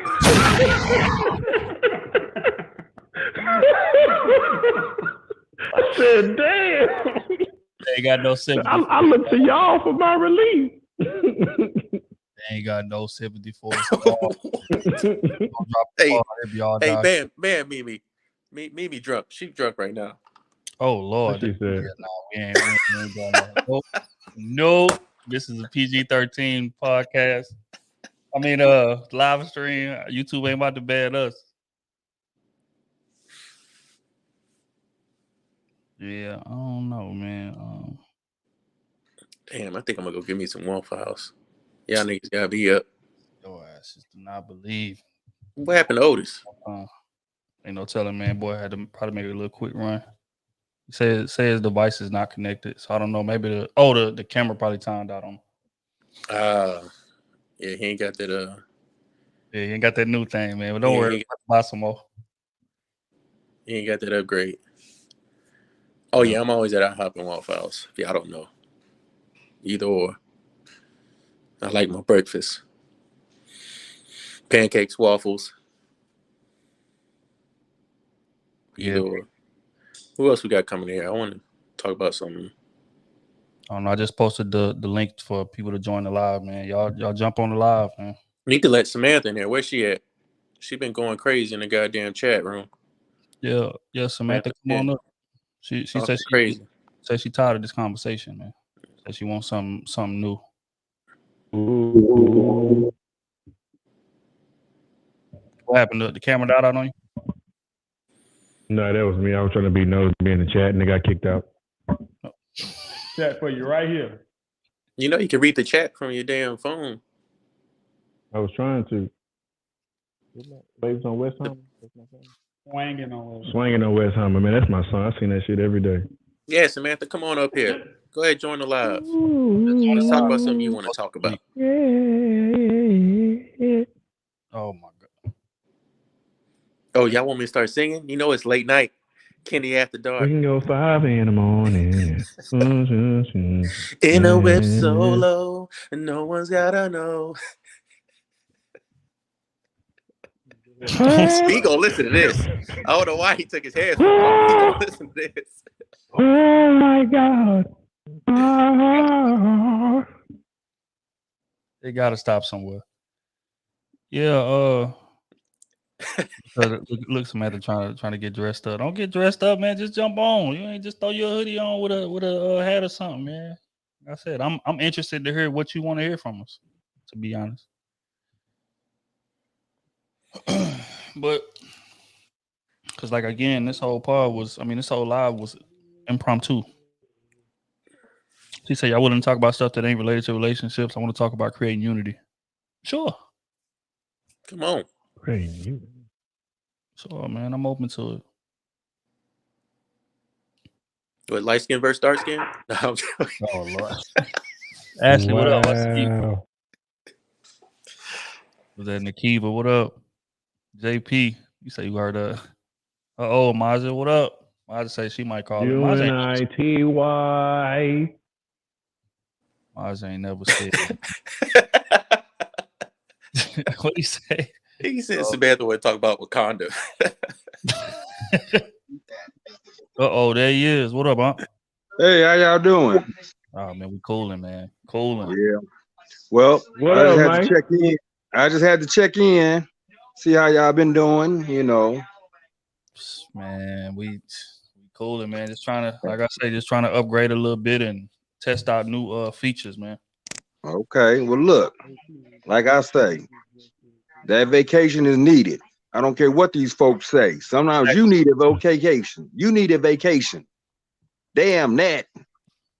I agree, man. You know. Shit. Let us, hey, like Kenny said, get them donations up if you talking about mental health. Get them donations up. Yeah, let me put my Cash App up here real quick. Donate to me. Don't donate to the podcast. Donate to me. Mimi says she's sponsoring Samantha to come on up. Oh, Mimi, get your ass on live too. Kill, man. Shout out to Mimi, always showing love, man. Mimi, you more than welcome to jump up here too. I know. Yep. Come on, Mimi. Both of y'all are simultaneously. I feel like that'll be a great conversation. Get us a couple of women on stage so we can have this discourse, so we can tell y'all what y'all need to do better. What Misha? No, we gotta talk about unity. Okay. Okay. We gotta talk about unity. We are one. We are one. I know unity. JP said we rooting for you, Samantha. Look here, man. It's all good, man. Ain't gotta be nervous. Mimi say your audience be dragging me too hard. Nah, man. That right there is the whole audience. We got a new following now, man. These people is more mature in this chat. Yeah. Hey, Kenny, I got a couple of people that need some features from you. Who? They want to give you 4,000 for 16s. That's not enough. They need a couple of 16s. That's not enough. 4,000 what? But it started at 4 million. It started at 4 million. Oh, okay. Just for I me to was show up. That's just why trying you to ain't have you decided yet. little pocket change on the side. He said Nah, starting nah, for nah, me. nah. Get that to the peasants. Get that to the peasants. Okay. Oh my God. Real, what up, bro? I see you. So just saying what up to the crew. Big blood. I see you, bro. Yeah, man. Look here, man. Samantha nervous, man. I don't know. Samantha getting dressed for a job interview right now. I don't know what. Yeah, man. People be in that chat. They be real bold in that chat, man. When it's time to come Yeah. on stage, things get a little shaky, baby. Just a bit. Little shake. Yep, indeed. They scared. Y'all telling Samantha to come on, but nobody else trying to come on though. Shit. This ain't no. I'm like, I'm not supposed to be the guest. I'm not supposed to be the special guest every time live. Come on, man. You youngsters got to come on in here. What are y'all doing? Y'all scared? Come on in here. Come on in here. You know he's from the West Coast. Come on in here. I say, man, force him on one. But yeah, so I don't know, man. Everybody Your boy Steph just dropped 41 in preseason. I mean, that's it's leading scorer, Brandon leading scorer in the league. I mean, what you expect? I got about 5 more minutes, and I'm gonna get off and go my ass to sleep. Yeah, man, you gotta get you some rest. I said we ain't supposed to be on here this long, but definitely want Samantha to come on stage. We talk about this unity, or just. But Kenny, I gotta check with you in your inbox because you know that girl I was telling you about that fitness model. You remember? So oh, okay, yeah. I'm trying to hook that up for you. Yeah, I'm hooked that up for you. I don't need no help, huh? Okay. I don't need no help, huh? I know you don't, but I'm just saying. I'm just trying to add to your roster. I know you got a roster about 30. Oh Lord, Jesus. Which one is this? Hey, I got one too, B. My shit ain't working. Oh, here you go. No, I'm just playing. I'm just trying to get these folks to quit being scared. They need to come on here and join y'all. What are y'all scared of? Help these boys out. I'm not supposed to be the special guest every week, every time they have a live. Oh man. Every time they have a live. Nah, man, we just posted another link for her to join. But okay. You get the chance. But yeah, Unc, you doing all right over there, man? Yeah, I'm doing okay. That's good. You know, I'm gonna be going out. You know, that Vegas vampire gonna be coming out in about 2 more hours. I feel you. I hear both. Be safe out there. Oh yeah. Then that weather changing, so it's kind of cooling down. So got to bring a jacket out. I hear you, man. I said don't spend too much money at that casino, man. Don't spend too much. Oh no, I'm just watching. I'm just watching, looking, watching other folks lose their little bit of change. Yeah. Oh, hold on. She says she joining. But y'all get them likes up. You folks send that donation in to the Krew season. Keep supporting.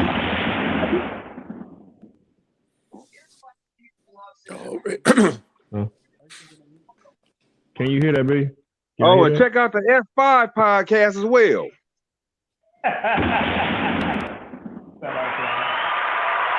Can you hear that? Yeah, we can. It sound muffled, dog. I don't know what's going on over there, but it sound muffled. What does? Yours sound muffled too on this end. Because maybe it's Bluetooth. Ain't no telling. But all right, man, we're gonna catch up with you. Okay, and I'm gonna send y'all something too. All right, that's a bet.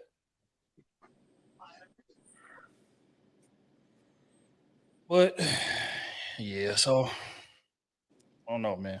Guess y'all too nervous, man. Like I said, we ain't gonna be on too much longer, man. I just wanted to check the temp, just like I said, and discuss a couple things. But I don't know, man. So Samantha say that she joining, man. We ain't seen her jump on stage yet. Samantha gonna join. It's gonna be catch me on my live web chat.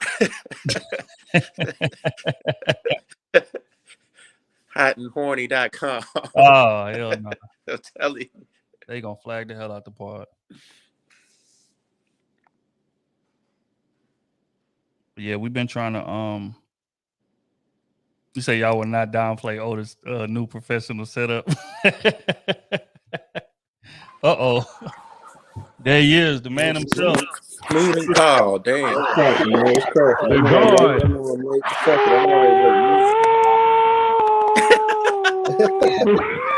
Play my theme music, goddamn. We play it. Goddamn, we play the theme music. Oh, shit. The legend. They don't know about that. They don't know about that. They don't know nothing about that yet. They don't know nothing about that theme music. But I used to come in too. Have my own theme music, Oh, shit. So that's back for the pod days right there, man. That was You know what I'm saying? But nah, shit, I've been listening to y'all boys, man. Shit, I've been cleaning up and about to set my hookah up and shit. all right. Well, what's your take on the topic of the room, man? What do you feel like men should be demanding more from women? More money, goddamn me.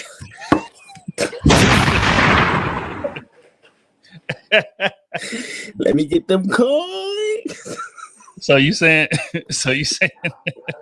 that men should have a salary requirement for women? Yes. I Well, need you at said least mention 70 what? about you. I need you to make sure that you can open doors for me. Buy me a car, yeah. That's what I need. You say 70,000? 70,000, man. Why is you whispering into the mic? Hey, because my wife in there asleep. She's in there asleep. Damn. Well, turn me up on the speaker Man, so I can wake up. You got the one of speaker's them. loud, You got one of them. You got one of them 30 rooms upstairs you can use. You know, man, but I don't feel like going upstairs, bro. Plus my phone dying. I gotta go dump the trash real quick. You know what I'm saying? I came on thinking y'all had somebody on, and I had some time. But hey, I had to spring into action. You know how I do. You know what I'm saying? I don't mind. Oh man, look here, Mimi. Get my Thank you, Mimi. Thank you, Mimi. For real. For real. Oh man, always. I said, man, one day we gonna get on this live, man, to express our opinions. I'm thinking about here's a question. How would y'all feel about the next Battle of the Sexes being on this live stream? I don't know. People don't feel that pressure whenever they sit beside somebody. Yeah, man. Yeah, you know what I'm saying? I get to look at them. You know what I'm saying? Need to breathe on them a little bit. You know what I'm saying? Facial expression. I agree, man. It is a little different. So I'll be I mean, we could still run it, but they need that in person though. We need it in person though. Man, anybody seen Miss Unity? We have not seen Miss Unity yet. Mm-hmm. Hey, I'm gonna tell y'all right now though. If she's not making the money that you require in a woman, she's not worth having a baby with. You hear me?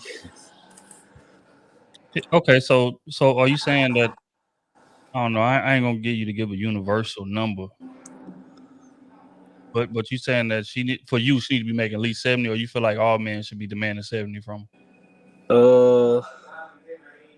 All right, so we're gonna do a broad board for all niggas. I would say about 50,000. Yeah. But for me in my life, I need at least 100,000. You know what I'm saying? Need at least 100,000. 25. Anything else is hurting my highs, man. Yeah.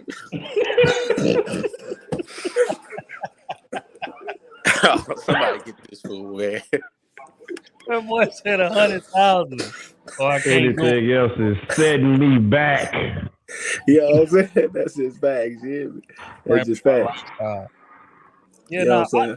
The wild part is that like what he's saying is funny, but I agree though. Men need to start demanding a certain lifestyle from these women, man. Like this whole notion that the women can just show up with nothing, regardless of how much money we making. Like I don't feel like that should be as common as it is today. I can understand back in the day, You know what I'm saying? Because women wasn't out here working and really wasn't, didn't get the chance to make money like that. But today, yeah. But since the playing field is almost even, baby, I need you to understand what the pressure feel like here. I need you to understand that way you will have some correction in your tone when you talking to me. You know what I'm saying? I ain't little boy. Y'all seen them? We got to do this together. Which one? The statistics about the black people leading and not being in relationships or marriage. I think it said like right now we at like 62, and like women are like at 62 and men are like at 59, something like that. Crazy. As far as wait, you said leading in marriage. You said as far as marriage, it's not being married, the single. Like 62% of men, 62% of women, 59% of men aren't getting married. Damn. Amen. And it was like 31% for Asians. Like everybody else's number was crazy low. Ours was damn near double. Hey, and I said, look, I said 50,000. But just imagine, fellas, like y'all fellas, just imagine right now, y'all single, y'all, you know what I'm saying? Well, you Otis and Kenny single. You just start dating a woman, and she got down. I ain't even say the career, but she making 30,000, bro. You know what I'm saying? It's nothing. That's what I'm saying. I can't relate no more. What people don't think about though, for real, like this is reality. I can get in a wreck today and be paralyzed. You can't do nothing for me. Nothing. You gotta sell everything, and still then you can't take care of nothing. No, I'm not taking care of you, baby. I'm sorry. I'm out. I can't even touch you, bitch. I'm scared of you, bitch. I'm scared of that thing. You say you scared of broke robot? Hey, because you gotta realize, broke dick and broke pussy, they fuck the best shit. They make a lot of babies. A lot of babies. Move retarded.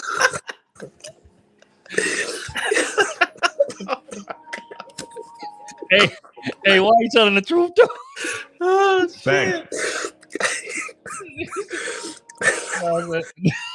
I ain't lying. Because they got time to perfect the crap. Hey, you know what I'm saying? Because they need to play broke pussy, man. That's what it is. They need a place to stay. So the effort is different. You know? Compared to somebody that can just get up and go on to their crib. She gonna cook, she gonna clean, she gonna crazy, fold clothes. But the logic is there. You know what I'm saying? Like that's the truth. I mean, especially with the gap closing like it is. It is closing. We looked at it when we was beefing with Cynthia G. It was $1,000. It was $1,000 difference. It was $1,000 difference. You know what I'm saying? So in reality, through 12 months, you don't even feel that $1,000. It's like you making the same amount of money. You know what I'm saying? It ain't like it's 10,000 or something like that. That's a big difference. But $1,000, my nigga, three meals, you even. Stop it, bro. Stop it. That's why I say, man, if she ain't with the program, she gotta go, man. You can't touch her, baby. You too broke for me. That's a wild demand, though, man. Demanding that a woman make 100,000 to be with her. Hey, man. That's a wild demand. Ain't no wild demand. Look, hey, man, the way I'm living, man. Hey, man. Hey, that's just life. Man, that shit fun. That shit fun dating somebody with some money like you, because y'all able to do way more things. Stay in better hotels, eat better, not you carrying the weight. You know what I'm saying? Like, no, man. I need a haircut, man. I'm getting my haircut tomorrow. But yeah, man, people be discussing over best in. You know what I'm saying? Like, I ain't even looking at the best in. If you throwing up the best in, we are not friends. Yeah, I can't even. I feel like I'm dirty when I'm walking through the door. You hear me?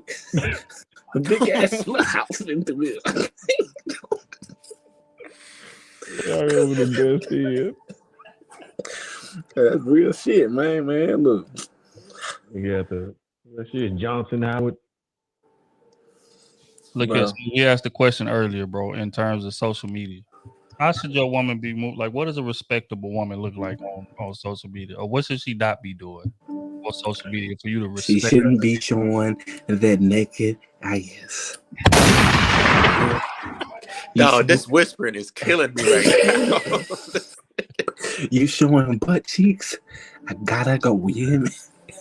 You know what I'm saying? You showing butt cheeks and duck cheeks? We can't do it, yeah. You say duck cheeks? What he said? You know what I'm saying? That's just real, man. I dude? can't do it, Cool, doc. Hey, real quick, man. Get the likes up, man. I don't even know what. Come on, man. What? Hold on, let me refresh. I'm about to go check right now, man. Put some annoying ass music on. The likes up. bro. Hey, and you know what's crazy? People be outraged when you demanding money from people. Like, bro, like, no, fool. We live in this society we live in. Shit is high, bro. Everything high. Like, bro, if y'all seen these bills over here, bro, y'all would understand why we asking this shit, bro. And I'm trying to elevate again, and we think about having another kid, bro. Okay, so Smooth, what do you got to say to the women that say, and the men that say, apparently, like as a man, you should just be making more money. I mean, we know the bill's high. Mm-hmm. You need to be making more money to fund everything. That woman shouldn't have to pay for nothing. Yeah, that's a man living in 1980s, 1970s. Say that and then call me 20 years from now when she taking half your pension. Well, these days companies not even giving you pensions. They don't even want to give you that. So let's take the pension off the table. Most companies not giving you that, right? So you fighting with your 401k, shit, what we moving to crypto, you fighting with your crypto, the little bit of stocks you gonna have. Just imagine you got somebody sitting at home this whole time claiming, oh, I've been taking care of kids. You know, these kids been in daycare. They go to school for 40 hours a week. You know what I'm saying? What are you doing during them 40 hours? Because I sure ain't coming home to 40 hours of cooked meals, to 40 hours of the house being clean.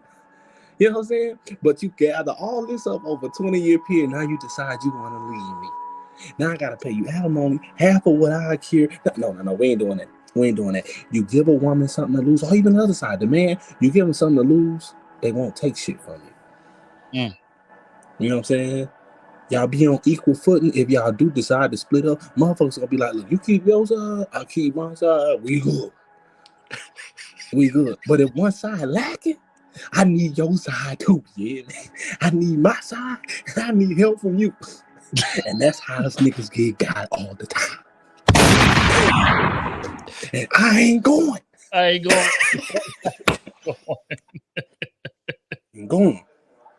But I mean, which is true though. Like when you enter marriage with a woman, right?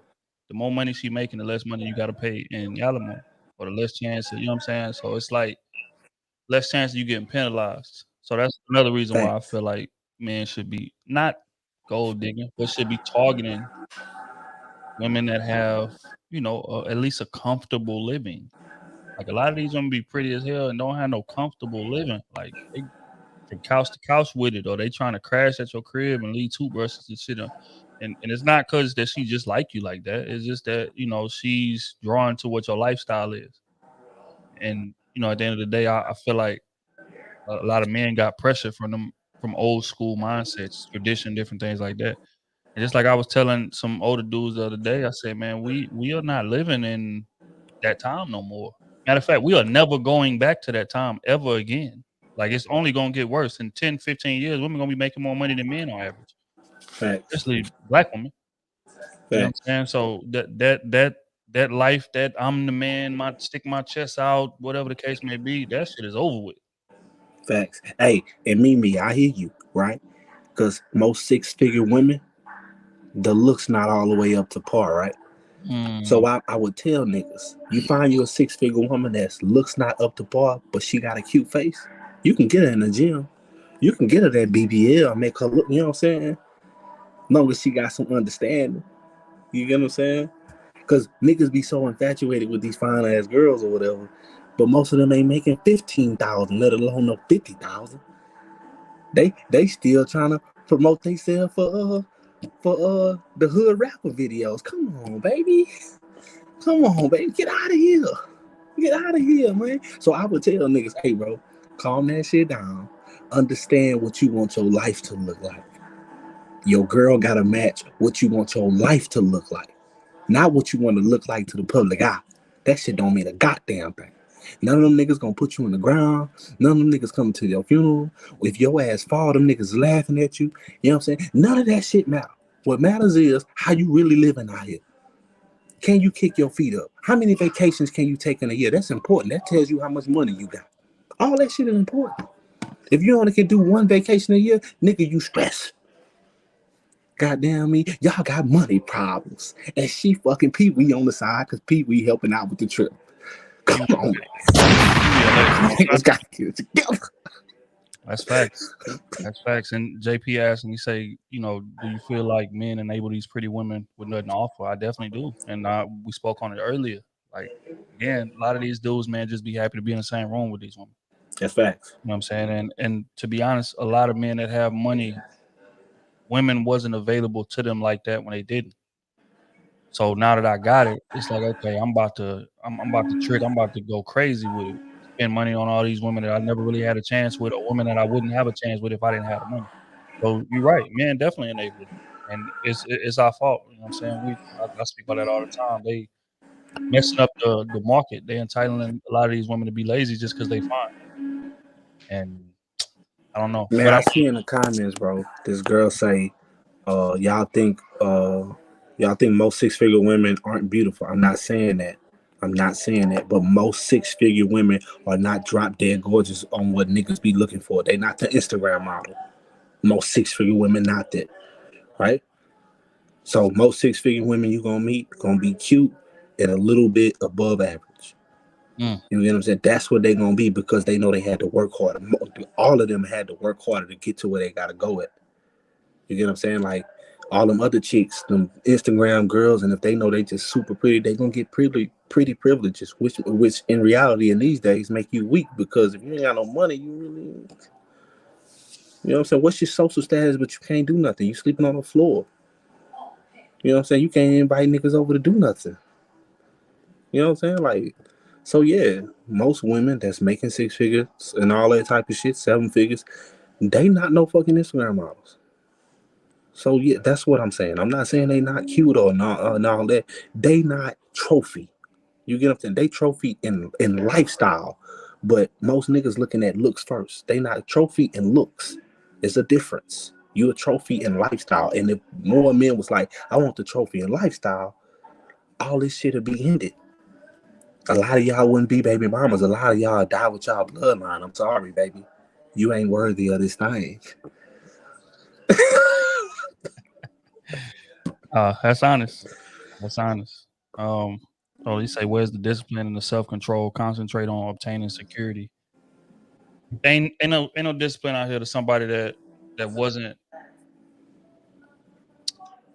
Trying to figure out how way to put this. There's no discipline for somebody that's walked into something that wasn't available to them beforehand. They're gonna act a fool. That's just like somebody being broke all their life and you give them money. You can't expect them to be financially responsible.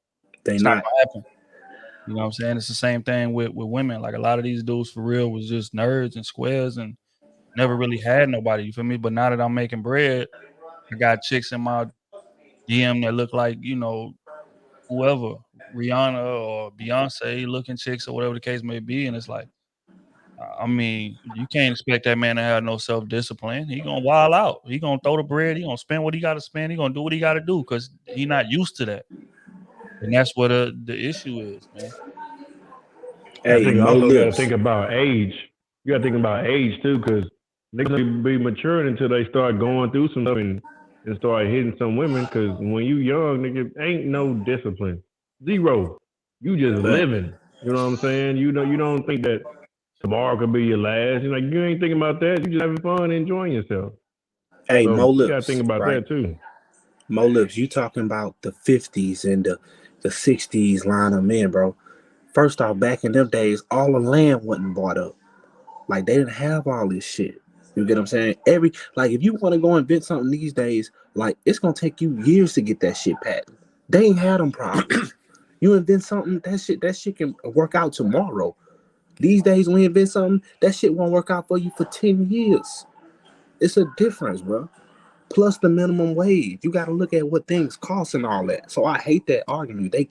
We can't compare ourselves to them old niggas. Just like when our kids get older and we in our 60s and shit, we can't compare what they doing to our shit, because shit, as far as the cost and financing and shit, it's gonna be totally different.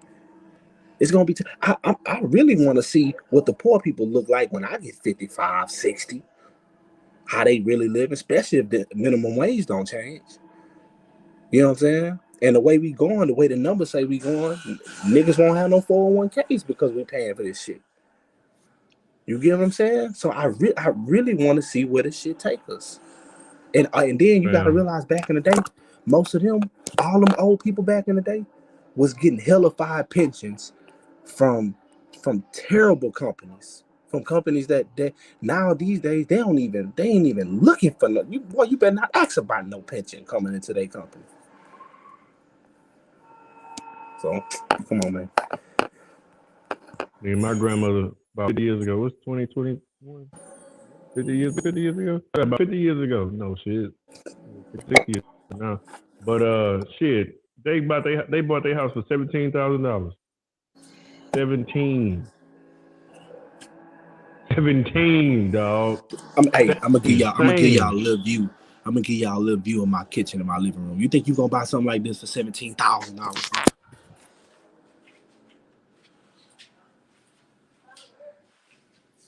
But y'all also gotta understand, back then $17,000 might have been. Come on, bro. That ain't gonna get you a room in this house for no $17,000. That was a little different. When you said they bought the house, when was that it? Was a little different. What year they bought the house? What? 62, 1. It was so yeah, like 63. 1963. $17,000. In 1963. In PA. Yeah, but you could get a hamburger for 25 cents in 1963. But you can also get a hamburger for $1 right now. No. $1.39, baby. No, it's $1.39. Inflation still depicts on what. Yeah, but just because you could get a hamburger for 25 cents, a lot of people still didn't have 25 cents. But there were more livable wages back then too, though. They haven't changed the goddamn minimum wage in 30 years. That's totally, bro. We can get chips. The chips used to be $4 of us growing up. They'll be 79 cents now. 99 cents for a little bitty bag of chips. Candy. Hey, y'all know what's They've crazy? Been making this candy. Y'all know what's crazy? You get for $1. Now each candy bar is $1. Hey, but you know what's crazy? If you work a minimum wage job today, just only work the minimum wage job, you couldn't even have an apartment in America. But shit equal out here. Everybody winning out here. Come on, bro. I'm broke. Come on, bro. I know for sure everybody at Walmart starting off at minimum wage, baby.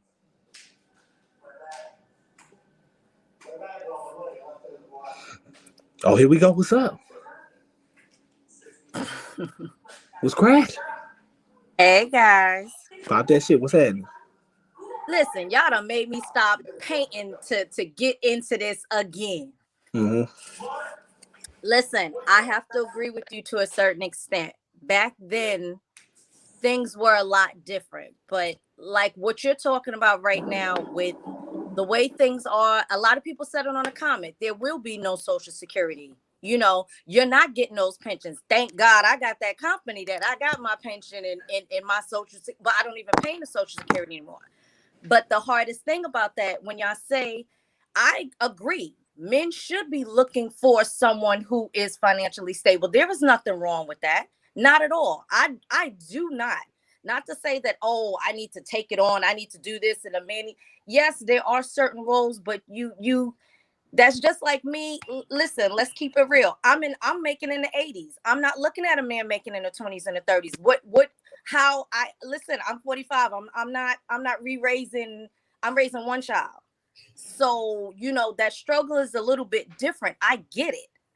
But like for me, I'm gonna be very particular about who I court and who I marry, because guess what? They gonna get my pension, okay? Marry me for 10 years, you get to take my pension whether you divorce me or not. I think it's 5 years. I take that back. So that is very, very important at this point right now. So as far as I'm concerned, yeah, I'm a gold mine. Stop playing. Exactly. Hey, how I tell people, once you cross over that threshold, become a gold digger too, goddamn me. I am a gold digger too. Listen, I need to see it. Show me the where I worked when I was dating, because I felt like the roles switched and changed.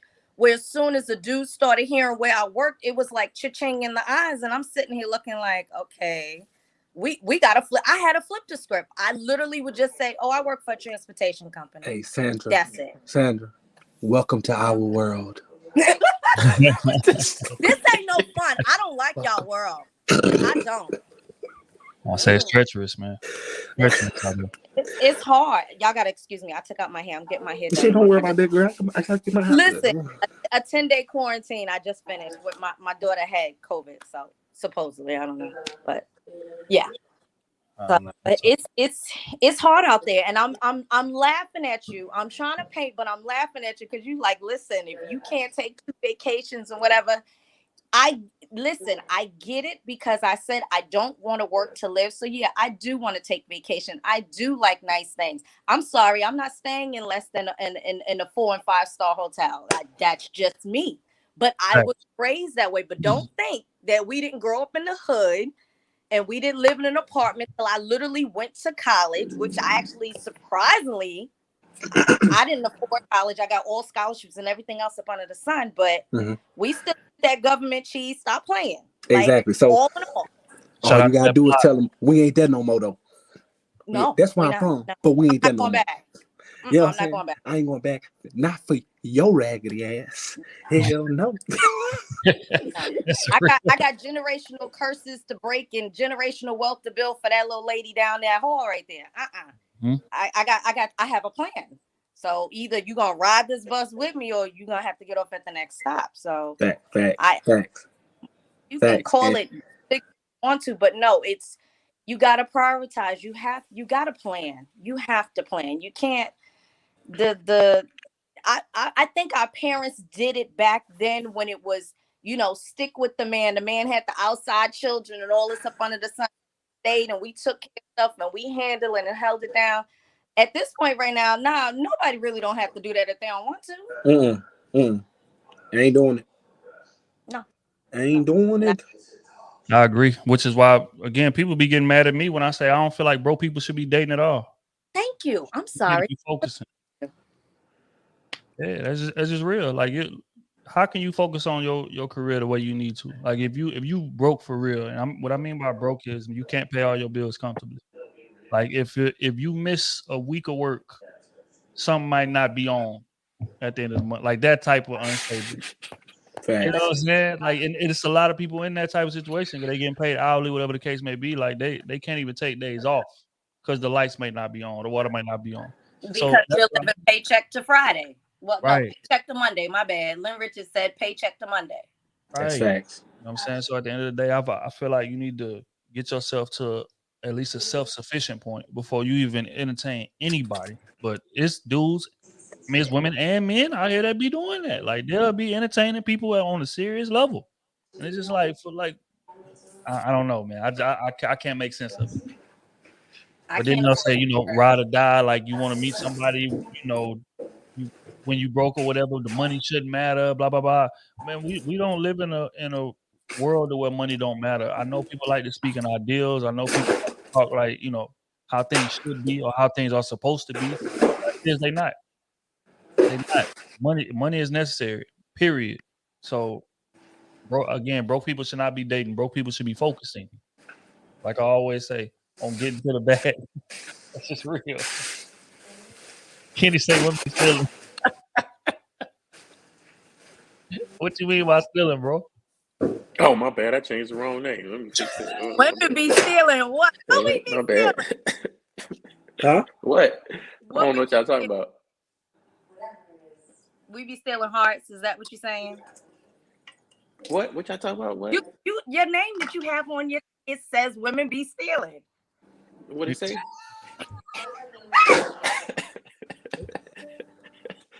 Women be stealing our peace. Hey man, hey, if you look like a thief, I can't speak with you. Your hands look sticky. Oh, when you say stealing our peace, what do you mean by that, fam? You say women be stealing our peace. What do you mean by that?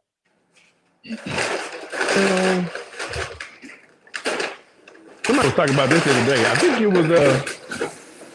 it was our boy Bird. He was alluding to a little bit, this part right here, when he was saying that if a man has come home and when he gets home has to sit in the driveway 5-10 minutes and reset, like that's not somewhere that he should be. You know what I'm saying? Because a man should be able to come home. That's nothing to. I actually was talking about this the other day. Like men should be able to come home and whether take a shower, whether if it's him just kicking his shoes off real quick, watching ESPN highlights for an hour or so. Like sometimes men just want to come home and unwind real quick. Man, let me, make a little quick drink or whatever, and just unwind real quick before you start unloading all your troubles and all your problems on me. Not saying that your feelings and what you're going through aren't important, but like that shouldn't be 3-4 times a week, every week. You know what I'm saying? 'Cause that shit draining. Yes, we care about you. Yes, we, want to fix those problems that you're going through, but that shouldn't be something that you just unload on us all the time. And I feel like in a lot of, I won't say a lot, but it happens. It happens a lot. I'm not saying it happens 50% of the time, but I feel like in a lot of cases, you coming home from work or something, or even, you don't even have to be with a woman. You know what I'm saying? Just somebody you dealing with. It's just, as soon as they get off or as soon as you get off, they just, hey, yeah, okay, let me tell you.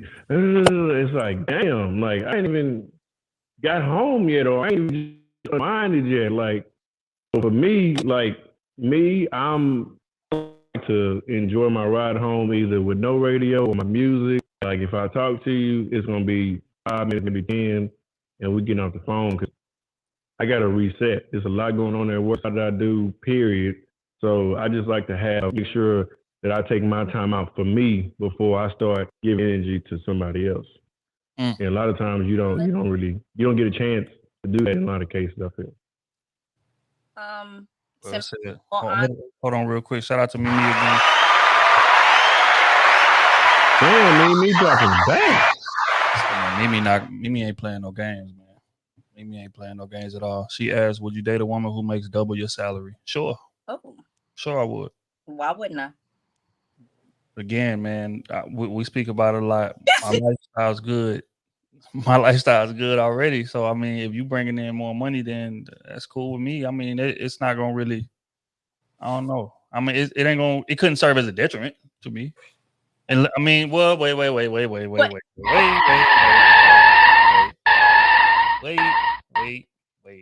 It's almost like the same as somebody that makes 100,000 and you trying to date somebody that makes 30,000. Yeah, it's a control thing. It's a control thing. What if she always want Wagyu steak?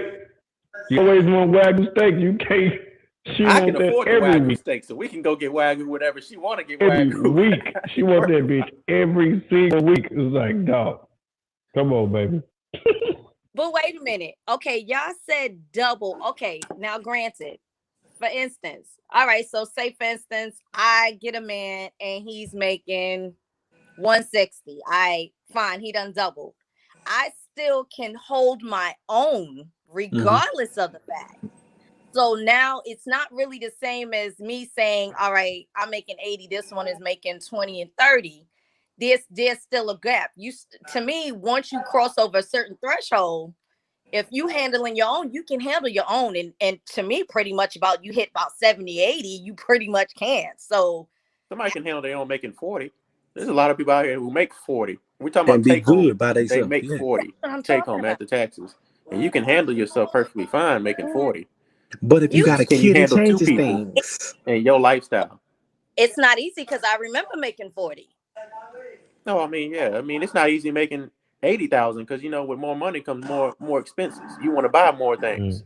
You wanna live another different lifestyle. I like to invest my money. I like to see it grow some too. I spend some too, and live the way I want to live. But I got to be able to fall back on something.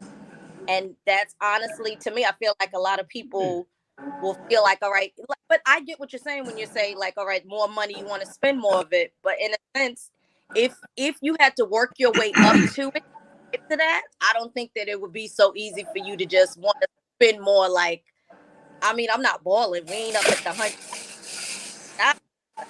I ain't so money throwing it out like that. But yeah. Nah, I disagree. If I work to it, if I work to it, I'm definitely gonna spend more money because I worked my ass off to get to this point. So I'm definitely gonna splurge whenever I get to that point. Splurging, but I mean, but he said like if someone made double what you made, so would that be? And he pumped the brakes on that one. It was like, I'm not sure now. Would that be an issue? I don't think that would be an issue. And the reason that I feel like it would be an issue, honest to God's truth, is because the attitude that comes along with it.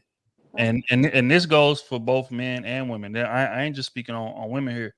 Just like we talked about earlier, like it's a lot of these older men that come out and say things like, yeah, man, like as a man, you should pay all the bills and you should do all of this and your woman shouldn't have to worry about nothing, da da da da da.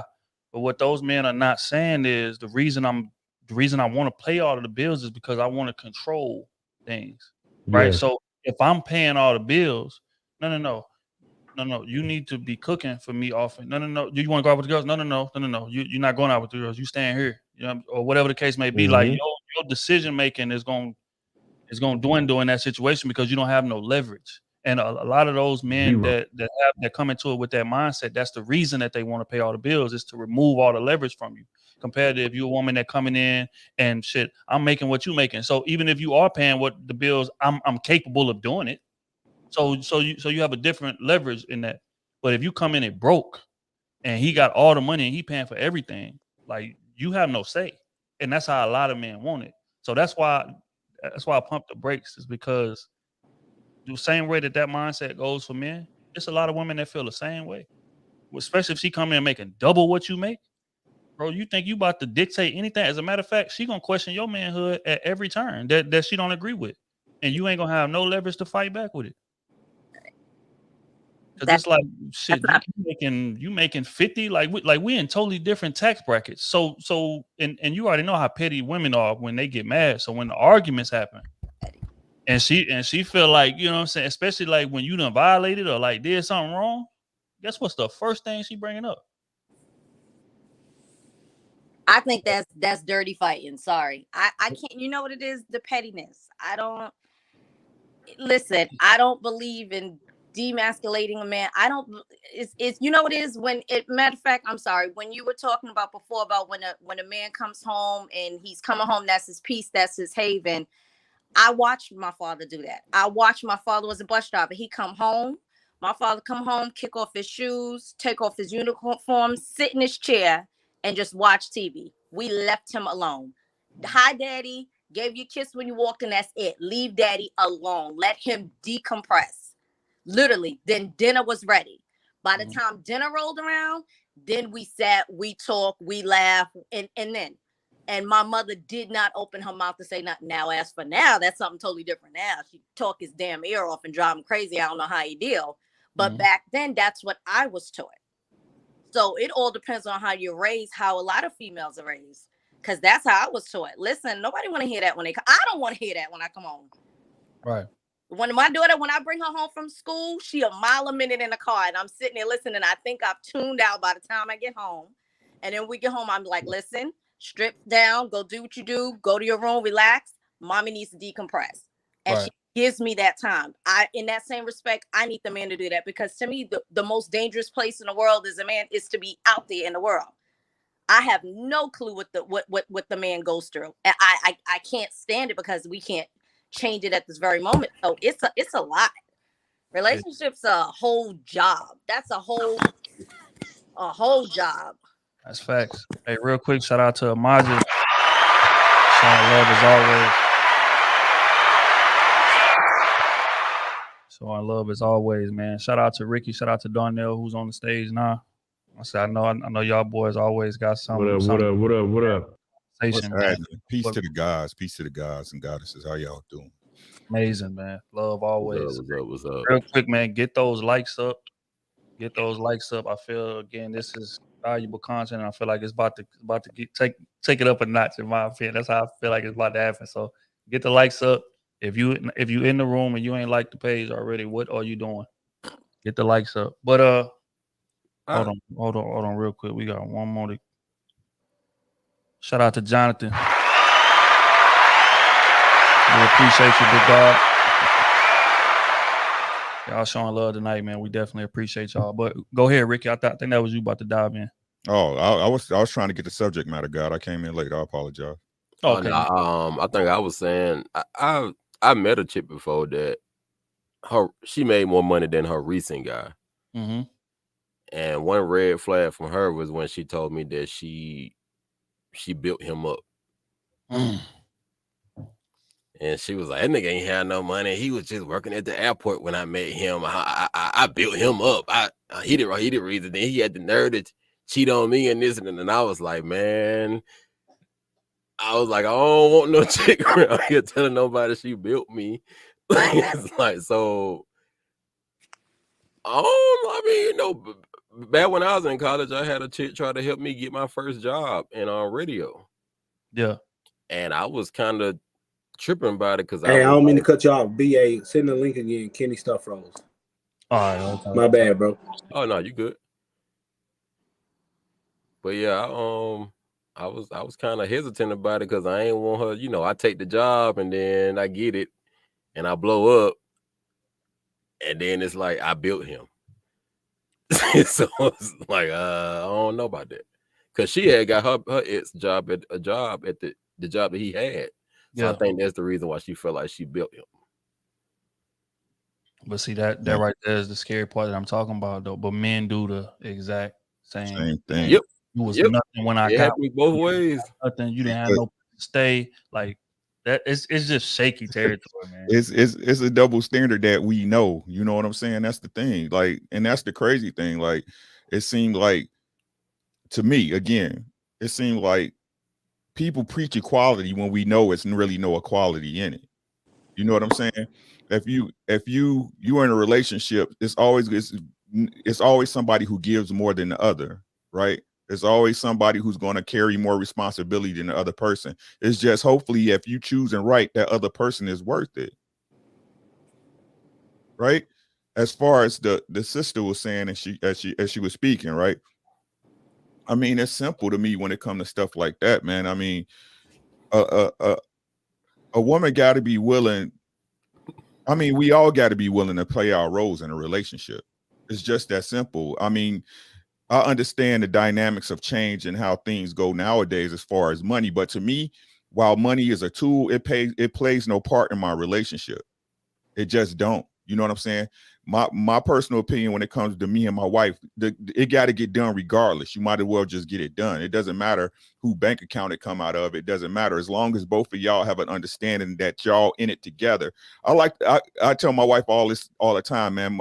I run my marriage like a business, bro. I'm fucking my business partner. You know what I'm saying?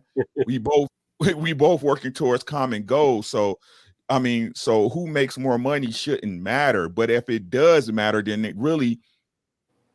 it's a problem. You see what I'm saying? If my wife could pull out, say, oh, I paid for this at that one particular time, that's a problem. You know what I'm saying? If I'm pulling out, oh, such and such, I did this for you, it's a problem. Right? If we looking to be in this together, it shouldn't matter who makes what, as it's all a common pool. But I understand that all women have a backup plan. I understand my wife got a little nest egg somewhere. You know what I'm saying? Nobody want to be left out there in a world like that. But it's my job through my actions every day to show her, hey, this is something you don't have to worry about. Right? Now, can I be responsible for a woman changing her mind? No. You know what I'm saying? But as a man, I try to remove all excuses from my wife. Right?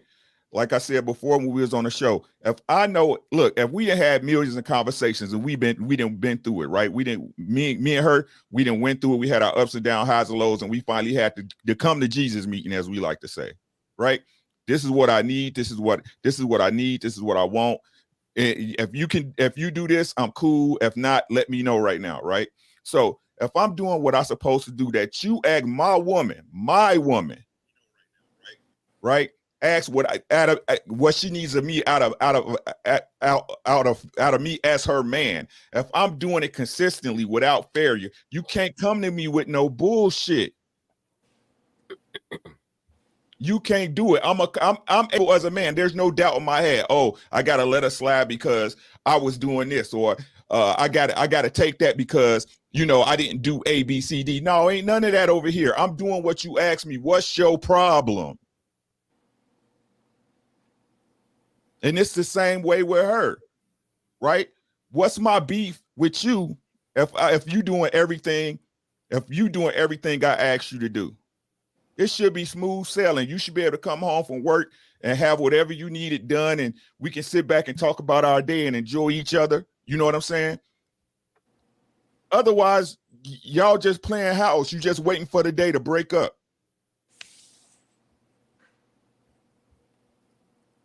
I agree, man. I agree. The wild part is like, which is what I think the hesitation with a lot of men is that like a lot of men really feel like we could be doing everything right and she's still gonna find something. You know what I'm saying? Just like you say, if I'm meeting all your needs and you are getting your lifestyle funded, or even if you're not getting your lifestyle funded, but I'm showing consideration, I'm being patient, I'm cooking, I'm cleaning too, helping out, different things like that, like never making you feel like you are alone in this type of situation. I feel like that type of man just don't get the appreciation that he deserves. That means you're not equally yoked then, to me. Right. But the downside of that is, right, oftentimes you don't really find that out until it's too late because people do so good of an acting job. Very true. You know what I'm saying? So you'll be done dove into a situation and she's solid at first, or he's solid at first. Again, this ain't just a woman thing. He's solid at first. And then once somebody get comfortable, that's when the real them come out. And by that time, you already in love. You already, y'all done got, children in common and assets in common and different shit like that. It's like, damn, this is who you are. Yeah, sign for cars and stuff. Yeah. That's real rap. You know what I'm saying? So I mean, it's just shaky territory, but that's the hesitancy with this shit as far as getting into relationships. But I don't know, man. Let me see. You'll never know, God. That's the whole point. You'll never know. Life is a risk. You know this. Smooth know this. Yep. OT. That boy Kenny. You know what I'm saying? Y'all know it. So that's what I was really appreciated. That's what I appreciated about dating, because every experience is different. And for me, like, it just helps me be stronger. You know what I'm saying? And know, and just even like on a trip down, just more on what I know is best for me. You know what I'm saying? At times I have bended. You know what I'm saying? Like, okay, well, let me try this for this person. But it's like, no, you know what you want, know what you don't want. And if they don't feel those qualities or whatever, it just is what it is. It's unfortunate. You may have one. It may be one that's completely opposite from what you're looking for. You know what I'm saying? And if that person is for you, then that person. But a lot of times when you have your requirements, you have your whole list, you have your idea of who you want your woman to be, or what she look like, personality, all that good stuff, money, all that. When you check out all those boxes, it's like, you know what I'm saying? You gotta do what you gotta do. Here's a question, man. I heard a dude say something one time. He shall remain nameless. I ain't gonna put him on the spot, but he said something to the liking of, when I was out here wilding, my relationship was the best that it ever been. But when I tried to calm down and be a domesticated family man, say my relationship got miserable. It's a lot of men on this stage. What do y'all have? We took the chaos away. Gotta have that chaos, man. That chaos is the foundation of the relationship. Yep. Hey, that's that excitement. You know what I'm saying? He say the hoes make me happy. You gotta, the hoes make your girl work harder. See, but them hoes was taking the load off. Yeah. You see what I'm saying? She ain't have to, worry she about had you at home all the time either. You left the house about 6-7 hours a day. Man, you know what I'm saying? You being at home now, her side nigga can't come over. You know what I'm saying? Wasn't you supposed to be over your girlfriend's house Friday, nigga? Get the fuck out of here, bro. You see how many relationships ended during COVID? Let them side chicks do their job, man. Let them do their job. They make your life easier, baby. As my boy Smooth would like to say. That's real though.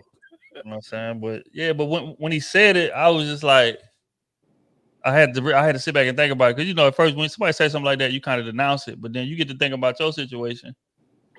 Like, damn, you're right. With it was cool. Like the relationship was fun back then, man. And then you kind of you just bow out of the game completely when you're younger.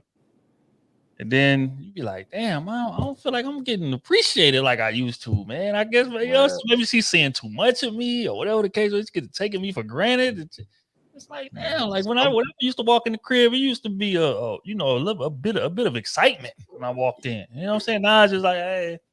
Man, I dated a girl once that used to ask me about Twitter before she used to ask me about hoes before she asked me how my day went.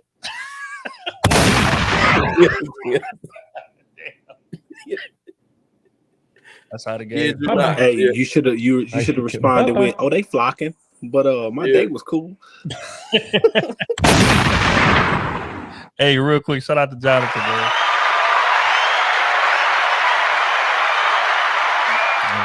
Jonathan, get on your job before they take your spot. Man, you know what I'm saying? I think again, if I broke it down on my situations when I was a bit younger man, right? I think it's the excitement of that another woman wants you. You know what I'm saying? But you know what I'm saying? It's kind of like a mental competition within herself. You know what I'm saying? The drama, the excitement.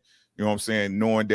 Knowing or not knowing what's really going on. You know what I'm saying? Some people like that shit. You know what I'm saying? I don't want to say females because there's some dudes out here that like that shit too. You know what I'm saying? So I think it's just that, you know what I'm saying? People, that's what they into. Some people love that they thrive drama, off man. of it. Yeah, love that drama, that energy. Their relationship, like you say, it's not popping unless something is going on. Right. And then you're bored.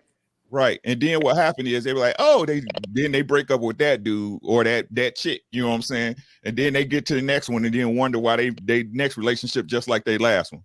You know what I'm saying? Mm-hmm. It's all you. It's really all you. That's what people don't understand, bro. It's all you.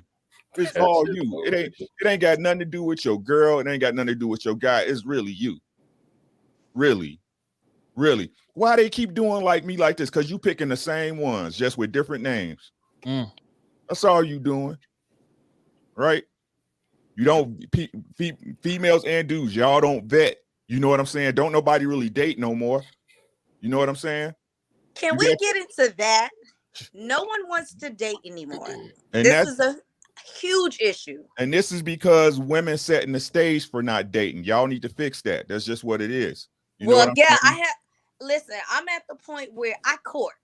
That's how I was raised. I court. And they say, be careful who you court with. Yeah, I'm not going to waste time on some BS. Honestly, I'm not. But listen, I'm not no little 20-something-year-old. I went away to school. I did all of that. I had all the fun. I club hopped. I listened. Doodle Brown contests. Thank God social media wasn't on back then. Lord, thank you, Jesus, for that. But at this point, everything is not all about smashing. Yeah, I still got to have a connection with somebody. I still got to have an intimacy. But like, nobody knows how to go out. Nobody knows even the hell. I'd rather sit in the daggone park and just sit there and chill and talk. No one like. But ladies, that's what y'all get it. It's all about smashing. Yeah. Listen, really don't think we don't want it though. Don't think, because we know we can look at you and tell whether we want it or not. That's not what I'm saying. What y'all don't understand is, look, every man that's interested in you trying to hit.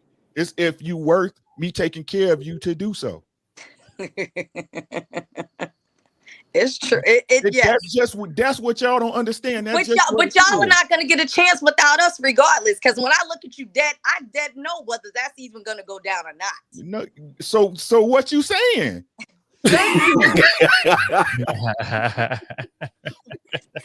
In my time, this is the shit. It's not a game, but it's the fact of y'all trying to like get there so damn quick. Like, nah. But y'all did that though. Okay, no. Y'all did that. Not you. Right? It used to be a time. Hey, who got that story time music? Where that story time music at? Hold on. Hit the dream music. Right? There used to be a time. Yeah. When a young, attractive man, say a strapping young buck like Kenny over there, right? And he saw a fine little thing walking up in Houston, Texas, body bad, ass fat, face looking like Lauren London, right? And Kenny could approach that young lady, right? Because she didn't have no Instagram, no Snapchat, no OnlyFans, no Facebook, right? Damn. You know what I'm saying? Now, in Kenny head, first off, I'll fuck the shit out that bitch. That's what's in Kenny's head. We know. Let me set the stage. The stage, right? And there was a time Kenny had to make sure them clothes were sharp. You know what I'm saying? That he had the condo right, that the car was tight, that the shoes was nice. You know what I'm saying? Because when he saw the one, he gotta be ready. He gotta be ready. Kenny check his fade, make sure the waves laying down. Hey, Miss Thing, how you doing, Smiley? I seen you walking, and I gotta say, you the prettiest thing I seen all year. Can I get your name? Right? Oh, such and such, woo woo. You know what? I love to take you out to dinner. You know what? I love to take you out to do whatever you like to do. I'll be picking you up Friday at 8. What you say? Pick her up. Wait a minute. Right? But now, all Kenny got to do is go to Instagram and see your ass in pictures. Damn, her ass fat. She got 100 likes. God damn. DM time. Boom, boom, boom, boom, boom. Right? Let me check Kenny out. Oh, that nigga drive a 7 Series. Oh, that nigga in Cabo. Oh, shit. What you got to learn? Ding, ding, ding. Right? What you got to learn? Yo, can I slide through? Yeah. And y'all wonder why don't nobody want to date. And not only that, because you got Facebook, I know all 12 of your last niggas.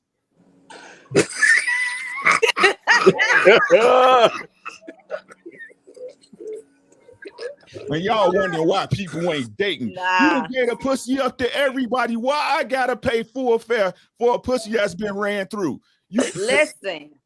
I'm not even gonna sit here and say he is lying. It is true. It is true. But the us unicorns, us last of the Mohicans, we still out Only here. y'all unicorns. Stop it. Listen. Only y'all unicorns. Stop. It's just funny how it's all niggas ain't shit. It's a rare good nigga, but every woman is that one. Get the fuck out of here. All right, wait. No, I'm not saying I am the one. Okay, first of all, I am only myself. So I know what standards I have. I know how I have dated. I know what I have done in the past. My point, like I said, yes, I done had the fun in the 20s, and that was great. Whoa. I told you, I am 45. I've been on a 10-year hiatus on purpose for a reason. Wait a minute. You heard what I said. Shall I repeat it? Okay, so what does your hiatus have to do with me?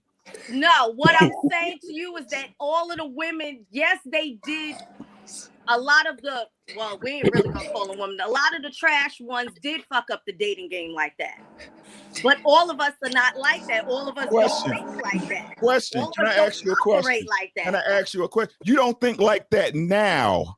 Now I don't. Yeah. Exactly. At one point. Right. So can I ask you a question? Do you have children? Yes, I have one daughter. Okay, so you have a daughter. So listen, y'all want a man to pay full fare and y'all ain't even with the man y'all let impregnate y'all, right? Full fair what though? Your full fair. You won't look because if you fucking with me, there's nothing but time. That's what I'm saying. Bear with me, and don't take this to the vest, please, ladies. Please do not take this to the vest. I'm telling y'all how men think. No, I get you. Yeah, I'm telling y'all. Look, if you got a child, and for whatever reason, your man that you let put a legacy in you ain't good enough for you. That means I'm starting from the basement already while you on the top floor. And not only that, if I come in and y'all, like you said, you got your standards, meaning you want me to date you, you want me to court you, right? Which means that's money out my pocket. That means that's time that I'm not out there hustling, getting my shit up, right? Me pouring my life into you. And you have a daughter that if she, and all, look, this is what y'all got to understand. With a man taking over your child, he just waiting for the day for a kid to tell him, oh, you ain't my daddy. That's what a stepdaddy is. Well, listen, she got her dad. So, I mean, that's no matter how you see it. In all honesty, what I'm basically saying, I get what you're saying, how a lot of men are thinking at this point. And I'm not saying some red carpet got to be laid out. My thing is when I say dating, I don't mean money got to be spent 24/7. Because I wouldn't put myself in your shoes. I wouldn't want to be sitting there spending money 24/7 in the same set. But again, this is what I'm saying. But my thing is just the time to getting to know someone for all of these little fucked up little relationships and these little twisted ass little dudes, the way that they want to think and the way they want to run game and shit. That's what I'm talking about dating. I ain't got time to sit here and waste my time. My shit is valuable. No doubt. I'm not saying that, sis. What I'm saying is this, right? Like you said, right now you at the point where you ready to get it on, right? You ready to get it on. You ain't about no bullshit. You see what I'm saying? But what I'm saying is this, bro. You can't sit up there and expect a man to give you this when you're already here. This is what most women, maybe not you. You might be the unicorn. Again, don't take this to the vest. But most women, we're talking in general, don't take it personal, ladies and gentlemen, if this ain't you. Most women are here, but they want a nigga to be here. Right? That's just the honest to God truth. And to be honest with you, Sandra, a real man, if he's coming to the table, whether you got a kid or not, he's going to take care of you. If that's what if honestly, to go back to what Trill said, if that's something that he wants, you understand? That's what I'm saying. But you also got to vet them to figure out, are y'all on the same plane? That's what I'm saying. Because I don't want to waste my time, and that's exactly what I'm saying. I'm not sitting here to waste time no more. Not disregarding that. Yeah. I think it's a situation where it's like the market is saturated. I think just like back in the day, just like Ricky was saying, like it was way harder to have sex with women back in the day. Like even the dudes that was like lit for real, like had to work hard. Yeah, you know what I'm saying? Like you had to like show and prove something. Like you had to, you know, her parents had to approve and different things like that. Like that's what the whole courting process is. It's like, okay, I'm auditioning to take your daughter off of your hands and prove that I can take care of her. But these days, because the market is oversaturated, it's like, you know, the price of sex is bottom at the bottom. More than free now. Yeah, you know what I'm saying? Like they got chicks willing to give it up to you. They don't even know your last name. Don't even know your middle name. They just know your social media name. And they'll pull up, just like that example we gave with Kenny. Kenny can go on his phone right now and scroll on Instagram and just find a chick and DM her, hey man, what up? You know what I'm saying? What up? Hey, I'm you know, let's go have some drinks. You take a chick to get some drinks and smash the same night. It's that easy. A lot of times you don't even have to go take them to get drinks. They'll, you know what I'm saying, just come right to the crib or invite you to the crib. And you hitting the first night, like we done had one conversation, smoked a little hookah at your spot, and I'm already smashing on the first meeting. So it's a lot of that going on. So what that does is that it makes it hard on the women like Cassandra, who is demanding that I be courted before I take you serious. It makes it hard on her because it's like, you know, why would I pay $500 for this, you know, product when I can go down the block and get it for $2? So I think that's what it is. It's like the market is oversaturated and the real ones gotta suffer when that's the case. And to be honest, it's the same with men. If we gonna keep it G, as far as like men that have standards and men that are willing to come into a situation and take care of you, take care of your daughter, take care of things like, you know what I'm saying? Like that type of man is rare in this instance. We just gonna keep it real. It's way more dudes out here that's just trying to come in there and manipulate and get out the way. But what that does is that messes the game up, because when you run into a real dude, now you looking at him with skepticism for what the last 5 niggas did. So it's shaky. You know what I'm saying? You gotta roll the dice. I guess that's what I'm saying. It's gonna be a roll of the dice regardless. It ain't gonna be a safe play in this shit. Yeah, but like you said earlier, you gotta have your boundaries. Facts. You definitely have to. Facts. And you gotta be willing to stand on them. And I feel like that's what the issue is with a lot of people. A lot of people got boundaries. A lot of people got what, standards and non-negotiables. But when they run into certain people, they willing to bend. They're willing to fold on them. Willing to, okay, I take this standard off.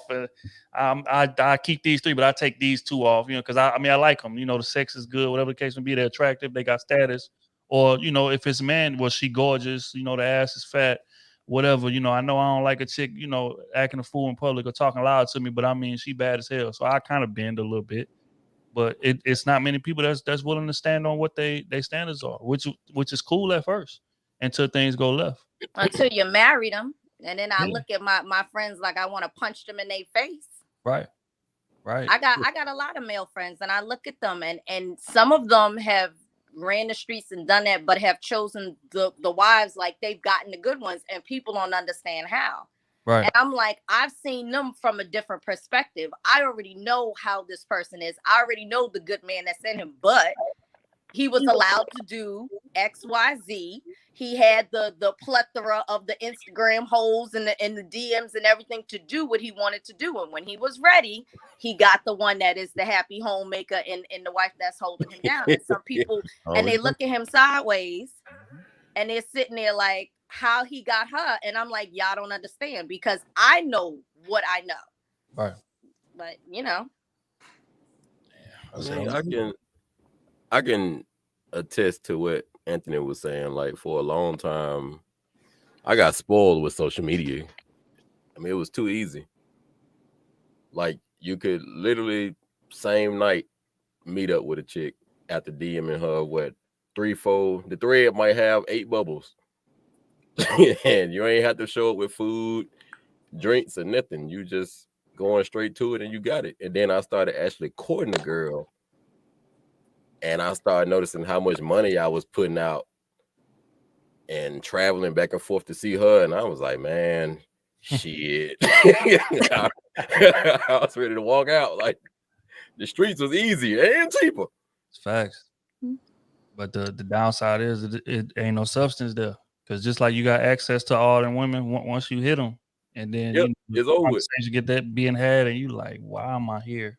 Like, we have mentally, we are not connecting at all. It's like boomerang. Like what Eddie Murphy said, he was like, at that time we go ski, so it just goes out and then that's it. You lose everything. It's the truth. But it's like I'm saying though, y'all, the real problem, if we want to get down to the essence of the problem, is that women don't understand what value they have. No, I agree. He's right. That's really what it comes down with. He's 100%. Right. This what y'all don't understand is like not you, but just people in general. Right. Y'all got to understand, like, the purpose, like you said, it ain't about sex. It's all about sex. That's why you here. This is what people don't everything y'all do is about, everything we go through that you get up and you go to work for is about fucking. I hate to tell y'all. The reason why you ain't got to.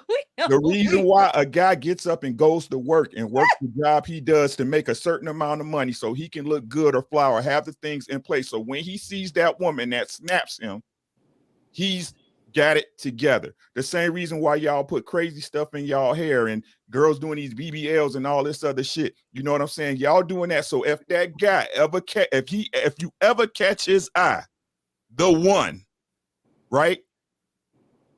That he say, I'm fucking that. This is what it's all about. Right? But how does the man get to that? If every other man can get to that, you're worth nothing.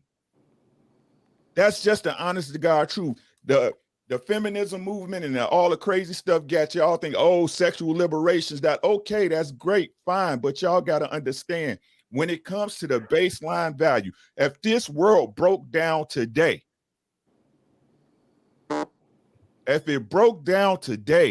the only thing you will have to offer a man is your cooch and the ability to make him a child. That's it. That's it. That's it. Because if the world broke down today, if it wasn't no police, if it was every man for himself, his job is to defend you in his home and to bring food and make sure y'all straight. It wouldn't be you going out in that world to fight no man for no goddamn grizzly bear. You gonna expect your man to get his ass up and go out there and hunt and get you some food, to go fishing, or if somebody come knocking at your door trying to take what's yours, you gonna expect your man to get up and get it popping, right? But like I said, we got this veil in society. It is what it is. The game don't change, only the players, right? It is what it is, right? But all this stuff was made, right, to protect y'all. All of it was made to protect y'all. Right? Just appreciate, like, I don't get it, right? What's wrong with the modern woman today? Like, everybody say they don't want no traditional relationship, right? But let's think, if you got a traditional man, what are you wanting for? I'll take traditional, shoot. Right? You got a man that's getting up, and what women got to understand, I'm putting my life into you. Okay, but you know what? In the same sense, and it has to go back to it. You have to realize, you're saying, what do you want? But you got to realize, what did they see? What did they see growing up? They did not see.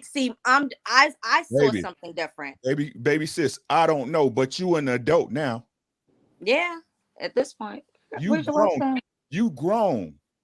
It don't matter what. Everybody went through some shit when they was little. We all got traumas. What you doing to fix yourself? Right? Fact is this. The answer to that question is real simple. Where you say, like, why? I guess what's the knock against traditional men is the lack of control. Traditional men, like, women these days, do not want to be controlled. Like, they want a man to lead when it's convenient.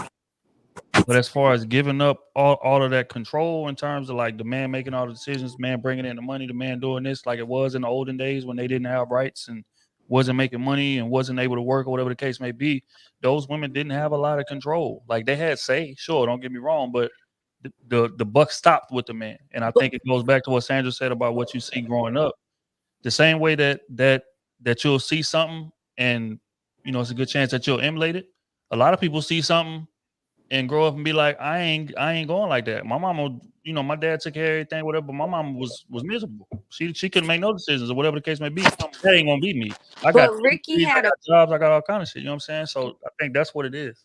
But Ricky, you have a very valid point, though, because if you literally, like you're saying, that they've turned around and we're liberated and, oh, we can do this and we can do that, I still can't do what a man do, no matter how you see it. Y'all can go out there and run through them 24/7. I'm not going to be seen the same if I go and do that. So yeah, that has messed up, to me, the femininity of the females, of a lot of it shifted a lot of ways of thinking. And when you get to the point where you think you can run the field with the man and be the man, my mother said, listen, you want to act like a man, you're going to get treated like a man. And it's the truth. I can't play both roles. I'd rather just be me. I'd rather just be the female. Let me be taken care of and so forth. But like you say, over time, the shit has gotten ruined. It's gotten ruined, flipped, switched, and everything else up under the sun. And let's not talk about everything that has changed, and it's a lot. So now you're right. Everything is uneven at this point right now. And on top of it being uneven, this is a fact that a lot of people not going to hear, but it's the truth. it's never going back. Nope. I agree. Never Nope. going agree. That's agreed. And That's see, what like, it is. but that's this world we live in, man. Like, I don't understand how people say they don't believe in they Christians and they read the Bible when God and Satan is around you all the time. You know what I'm saying? All the time. Y'all, they trying to get us away from our, and I'm not gonna say they trying because it's being accomplished, getting people away from their natural state. Everything has a role in nature. Everything. And I don't, like I said, people say, I read, it was in the comments, said, somebody said, it's always the old people complaining about new relationships, bro. I'm thinking about y'all, bro. You see what I'm saying? The thing is this, no matter what, bro, your job, you here to time travel. It's only one way you can time travel, baby. Right? You got to make you a shorty. You got to make you a shorty. That's the only way you time travel, God. Right? Because if not, it stopped with you. Right? Yep. So what I'm saying is this, you got these ladies out here. So yeah, okay, I can complain about your relationship, but 9 times out of 10, if you with a girl and you knock her up and she ain't down, your shorty gone, homie. Because she's not in a stable relationship. She ain't your wife. Right? Now, if that's what you want. That's what you want. That's cool, God. Right? But it's been shown since time eternal, bro, that 2 parents in a house with the same goals make the best family. And what the stuff that really mean, what a lot of these people, what y'all have y'all faith in, what y'all got, which is that bag. The bag start with family, God. The bag start with family. Look at the names you know. Tommy Hilfiger, the Rockefellers, the Trumps. That's a family, God. Yep. Generational wealth. And you know what's crazy? We don't even think that far. We don't even think that. That's why we behind the ball. We don't even think that far. We don't think that big. Somebody got to be the pillar. Somebody got to fall on the knife so everybody else behind you can make it. Exactly. Everybody that's in front of you, if they didn't do it, they was a waste. If you didn't do it for real, you was a waste. That's why I always say I just want to be the pillar. I don't care what it takes. The start of it, man. Somebody got to start it, man. Make sure all my other bloodline behind me got shit. It ain't got to fend for shit. But most people, most of us, this skin, will never think like that. Never. So that we will always be behind the ball. And then the ones that do make it out, most of us got survivor's guilt because our own people looking at us crazy. You know what I'm saying? Like, you a traitor. That's facts. But it's up to us to chase down what Bill Gates and the Rockefellers and the Rothschilds did. Go and do that. We looked at like traitors. They looked at like gods. They whole blood. They can have a kid right now. They looked at they kid from the time that they are born are looked at like gods. But when a black person do that, oh, your daddy was a traitor. Oh, your mama was a traitor. I don't mess with y'all. Come on, bro. Come on, man. That's real rap. Real quick, man. Shout out to Mo Lifts. I appreciate you, bro. Showing love, man. Yeah, it's a hell of a conversation, man. But I mean, and again, y'all saying some real things in regards to solutions, which is what I'm real big on. You know, we started this dialogue with like what men need to see from women. But I mean, you know, at the end of the day, I think, especially speaking of what y'all talking about, I think financial wealth and just us emphasizing family more. And damn, and I hate to put it on one side, but it's on the men. Like we are the leaders of this damn, you know, civilization. It is what it is. So it's like we have to be more disciplined and we have to make more, I guess, sound decisions as far as setting the standard for how this thing is gonna go. That's the only way that it's gonna turn around. It ain't gonna happen with us. Our time is over with. It is what it is. Millennials. You know what I'm saying? Real, you know what I'm saying? But just like y'all saying, you know, it's about being the pillar. But with that, we got to not be selfish enough to want to enjoy the fruits of the labor, and that's the problem. We too selfish because we want to enjoy the fruits of the labor. So it's hard to pass that game down. Because shit, I want to benefit from it too. The fact is that we are so behind to where if we doing it the right way, you won't. And a lot of people ain't willing to do that. But again, I think it starts with the man. As far as us being the leaders, we got to set the standard. We got to put more importance on family. We got to put more importance on standing there and making kids with women that we want to have families with as well. Facts. Exactly. If we're gonna be honest, you know what I'm saying? Because it's a lot of dudes out here that's Facts. just smashing and getting chicks pregnant and dipping and moving around. You know what I'm saying? That's 80% of it right there. Yeah, and he knew that she wouldn't make no good mother. But I'm in here raw. I'm doing my thing, whatever the case may be. I know we ain't got no compatibility, but whatever. Now she done popped up pregnant. Now you don't want no parts of it. Now you done set us back unknowingly. I mean, you don't care because you selfish and you just think about your life. But as far as a community, you done set us back, because how we close this gap that y'all speaking of is family, sound family structure, generational wealth. And how the hell we gonna have generational wealth if we can't even have a regular damn family? And there is no importance on family as far as like a lot of the traditions that even we grew up on is gone. You don't see people eating as a family at the table no more at 6, 7 o'clock, 8 o'clock. You don't see that.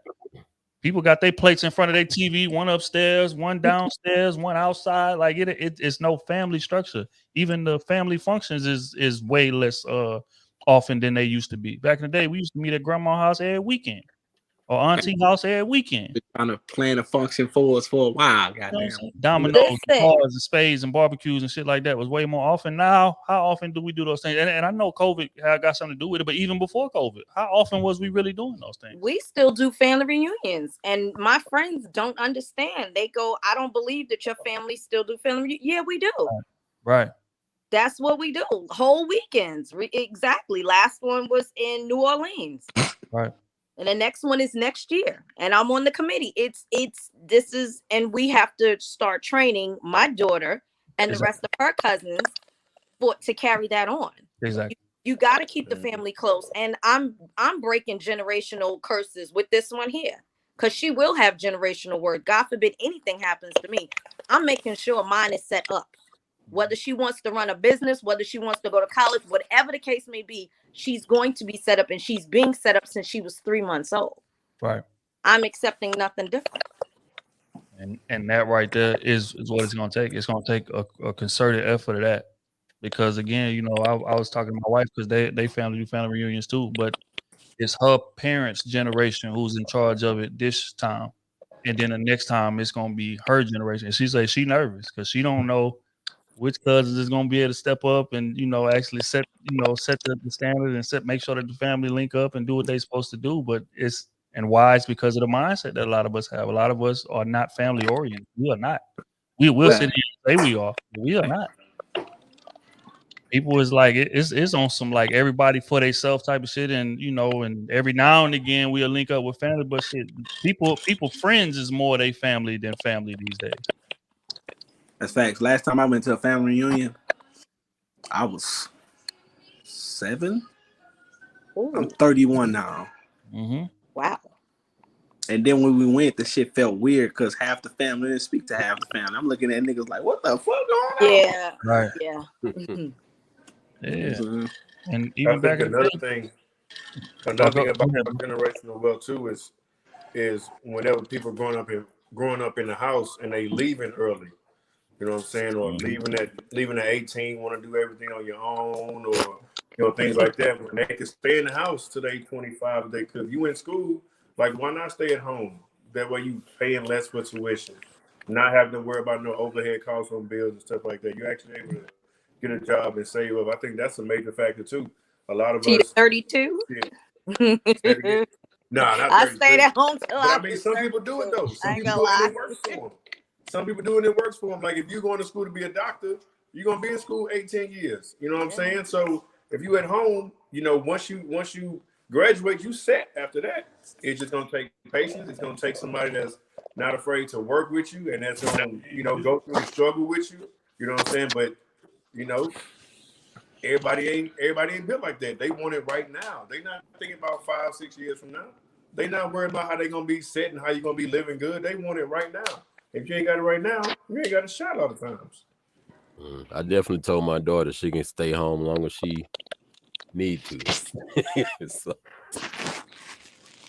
Yeah, but I mean that right there is the answer, because I know like a lot of people, especially in Asian families and Spanish families and Middle Eastern families, like they kids be staying in the crib. They able to build somewhere. So even when they go to college, by the time they leave the crib, they debt is paid already, and they got a nice little stack. So I'm about to leave this shit. Oh, not in a nice little stack and a business already that I done started, or whatever the case may be. If it's a gas station or grocery store or engineering company or yeah, they family pull together to make sure they get them the business going and all that type of shit. Exactly. You get what I'm saying? And that's the difference. Now it ain't just one side of the family got a business. It's every side that has a man figure on there has a family business. Now instead of us having 2-3 businesses, we got 20 businesses, and that's what they do. Oh, we got 20 hair salons or nail salons or hair stores and all that shit done. That's how they keep the game. Same thing with the Morans when they come over and get them fucking gas stations. It's 1,000 Iranians in the hood, but none of them live in the hood. Facts. They only work at the stores, on the stores. But but here's the funny thing. As we said, a lot of us keep our family in, but when even in my time, in all honesty, and you do the timing, and I'm 45, my mother and father was like, all right, when you turn 18, all right, peace, see you. And you had a lot of families that was like that. So a lot of these kids left at 18 and 19. Oh, I'm going to handle it. I'm going to do it on my own. Because a lot of them got to the point where you had parents that were just like, okay, all right, great. You 18, you're 19. All right, it's time for you to be out in the real world, whatever. I ain't putting mine out. No time soon. We need to establish you to get. I need to give you as many tools as I can to give you to be able to function on that real world when you get out there. But you had a lot of families that was like, okay, look, mine's is so bad. Look, mine's is so bad. My people was trying to make me pay bills at 16 when I started working at McDonald's. That's what I'm talking about. That's what I'm talking about. You know what I'm saying? I was definitely paying my. Hey, Otis to tell you this. When I moved back to Texas, when I moved back to Texas, I refused to stay with my mom's because I knew I wouldn't have got the apartment that I wanted, or even a apartment for 3 months. Because she'd have forced me to pay something over there, and you setting me back on what I want to do. I stayed with Otis for like 28 days. Yeah, I was paying my own car note, cell phone bill, car insurance. My first cell phone was in my own name. Yeah, all that by myself at 16. I was paying I think I was paying cable bill in the house. I was buying the groceries, and I still bought my own car and was paying my own car note and car insurance. And after I came home from college. Hey, and I had so much common sense. I was like, well, what the hell you would have did without me? What you been doing before I was doing this? Listen, it out. But I'm not laughing. That's honestly. So, but we've had a conversation where, okay, fine. If I do that to my daughter, all right, fine. You go to college, you come out of college. Number one, I already know you got student loans out your ass. Okay. Unfortunately, that I just finished paying mine. I think about maybe about 7-8 years ago. So when you're talking about you already got a bill and you come home and now it's okay, hand me money for rent and hand me this. How am I supposed to be able to go out there and get out on my own if I'm sitting here giving you half my money? But my thing is this: if I do that to my child, I already have a plan. I'm gonna take that money. I'm gonna take that little bit of money. I'm gonna sit that right on the side. So when you ready to move out, I'm gonna hand this to you. Be like, this is what you saved up. This is what you did. Now, this is what you need to do, and give you his best. But mine was like, all right, see ya, peace, deuces. And it just so happened that I was just one of them people. I was like, I ain't going nowhere. But I had to pay. So that took me. Man, my life is crazy, man. I was looking at my people like, what the hell is this? What is this? So when I left, I vowed I will live on my knees before I go stay with my mom's. You hear me? And that's a lot of people. Yes. Which is the other side of that coin, just like y'all was talking about as far as like parents to like push their kid out. The other side of that coin is like kid growing up in a house so toxic to where I'm sprinting out the first chance that I get. Yeah. Because, people's parents are staying together for the wrong reasons, or their relationship is not as healthy as it should be. So now it's reflecting on the kid. Again, it goes back to family structure, putting importance on building a solid family structure. And that doesn't mean just us getting together, knowing we ain't compatible and forcing it, because that ain't gonna do the kids no good. That means really vetting people and finding out who you compatible with and like who you can actually build a family with. Because just because somebody, like, some people are good enough to be in a, you know, a little light relationship with, situationship with, or have sex with, or whatever the case may be, but they not built for 40 years of marriage, 30 years Long of haul. marriage. Yeah, like us merging assets and us having kids and us, like, that's a different ball game. I'm on your life insurance and stuff, and I'm your you know, your emergency, you know, make decisions if I'm incapacitated. Yeah, that's a lot. Exactly, which is why I said on one of the past podcasts. Hey, you know what these young niggas got? Hey, you know what these young black people gotta start telling these, gotta start telling them parents, man. We gotta start telling them, hey, you sure you want to be in a nursing home when you get older, or you want to come stay with me? Because hey, that's just the cycle of life. You gotta retire one day, baby. And what goes around comes around. Oh my God. He ain't lying. He ain't lying. Where's the lie? Boy's a fool, man. But yeah, no, but that's why I said on one of the That's a past fool. And if you can't do it, hey, you gotta go. I'm sorry. I can't. This boy trying to. Why is he like this? Just why? Just why? But Yeah, yeah, man. I left home. Like I was 17. I just graduated high school. 2 months after that, I was in the Army, bro. Oh wow. You know what I'm saying? It was just like, man, like I seen some stuff in my life I don't think nobody should have to see or go through, man. You know what I'm saying? But I mean, I felt when I was younger, I was really dysfunctional. You know what I'm saying? But I mean, I don't know if other guys did, but man, as a man, you have a lot of hard talks with yourself in the mirror. You know what I'm saying? I think that's where it really all starts for everybody, is just being honest with yourself and be like, hey, you know what? This is fucked up about me. You know what I'm saying? Like, or I don't, you know, it just came to a point where I was like, hey, I don't approach this type of situation this way. And I just had to start recognizing my triggers when it came to certain stuff. right. You know what I'm saying? And then, like, and you also, I had to learn that even though they're your family and you love them, you can't let them destroy your life. Man, preach. You know what I'm saying? It's like it's crazy. I Like, didn't ask to be born in this bloodline. it's just crazy, man. Like, it's crazy to me. But then it's sad sometimes. But then you look back at it and you just realize that's what make you you. So you can't even get rid of it. You just gotta carry it with you. You know what I'm saying? That's why I don't give nobody no slack, God. I don't. You know what I'm saying? You're responsible for you at the end of the day. Everybody want to point the finger at somebody else about what's going on when it's your fault. It's your fault. If you in a relationship with a person that do you dirty or whatever, it's your fault. The door works both ways. That's facts. Right? That's what's wrong with people in general. If you start taking accountability, especially when you start taking accountability for yourself, I'm telling you, the clouds are open and you might hear Jesus talking in your ear, bro, because everything becomes so clear. Right. It comes so clear because, like I said, I make it a point as a man to stand on my square, because when I do that and I treat the people that's in my cipher like I supposed to, I move honorably as a man.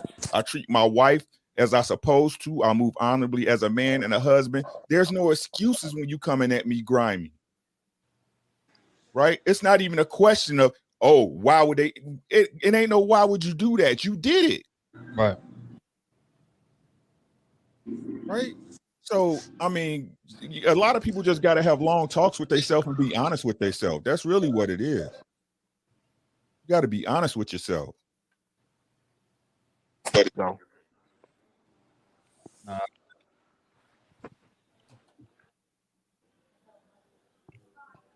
It's crazy, man. Well, We are very scared of our own truth, though. Like, it's like we want to lie to our own self. Like, bro, like, your reality is your reality. If you want to change it, put the work in. Shit ain't just gonna happen overnight. But most of us are scared to put that type of work in. or looking a certain way to somebody, man. Fuck all that. It feel good to live how I'm living. I do it again. You know what I'm saying? I do it 10 times over to make sure I'm living like this.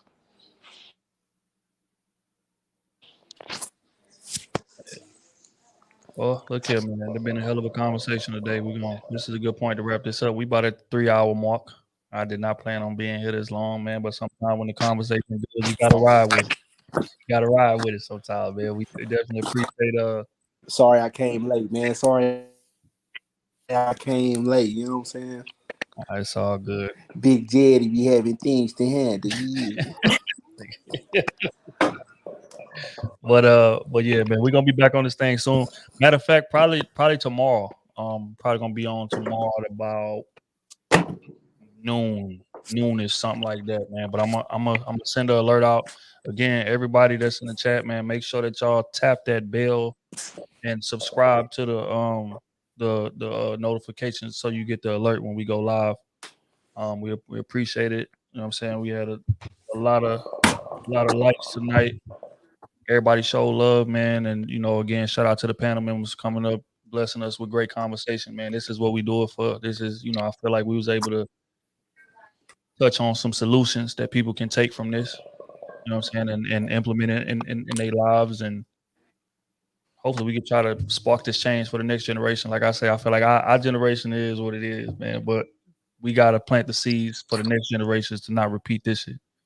And, again, it goes back to accountability, just like Ricky was talking about. It goes back to family structure, just like, rest of us was talking about, man. I feel like those is the keys. That's what's going to do it. And until we wrap our head around that, we're going to run into the same issues that we have. And that gap ain't going to never close between us and other, cultures, whatever the case may be, man. But that got to change. But I think this type of conversation is the first step in doing that. And, I think we did a hell of a job of that tonight, man. Y'all got any last words before we get up out of here? No, it was good talking with you guys for the first time. I'm Gucci. Love, man. Well, all right, man. I might be up all night. Yeah. My name is Darnell_F on all platforms. No, just Instagram. I got suspended from Twitter, so. Damn, what they suspend you for over there? They told me to watch my mouth, man. I'm out of there. Damn. That's crazy, man. I told them I ain't making another one. They got to give me my account back because I'm a legend. So you ain't trying I'm a legend on that account. Yeah, man. I'm a legend on that account. Straight up and down, man. But yeah, like I said, man, I'm gonna check in with y'all tomorrow, man. We're gonna get this thing back fired up tomorrow. Brand new topic, brand new conversation. Until then, y'all enjoy y'all night, man. We appreciate it. Thanks, guys. Everyone stay safe. Will do. Whoa.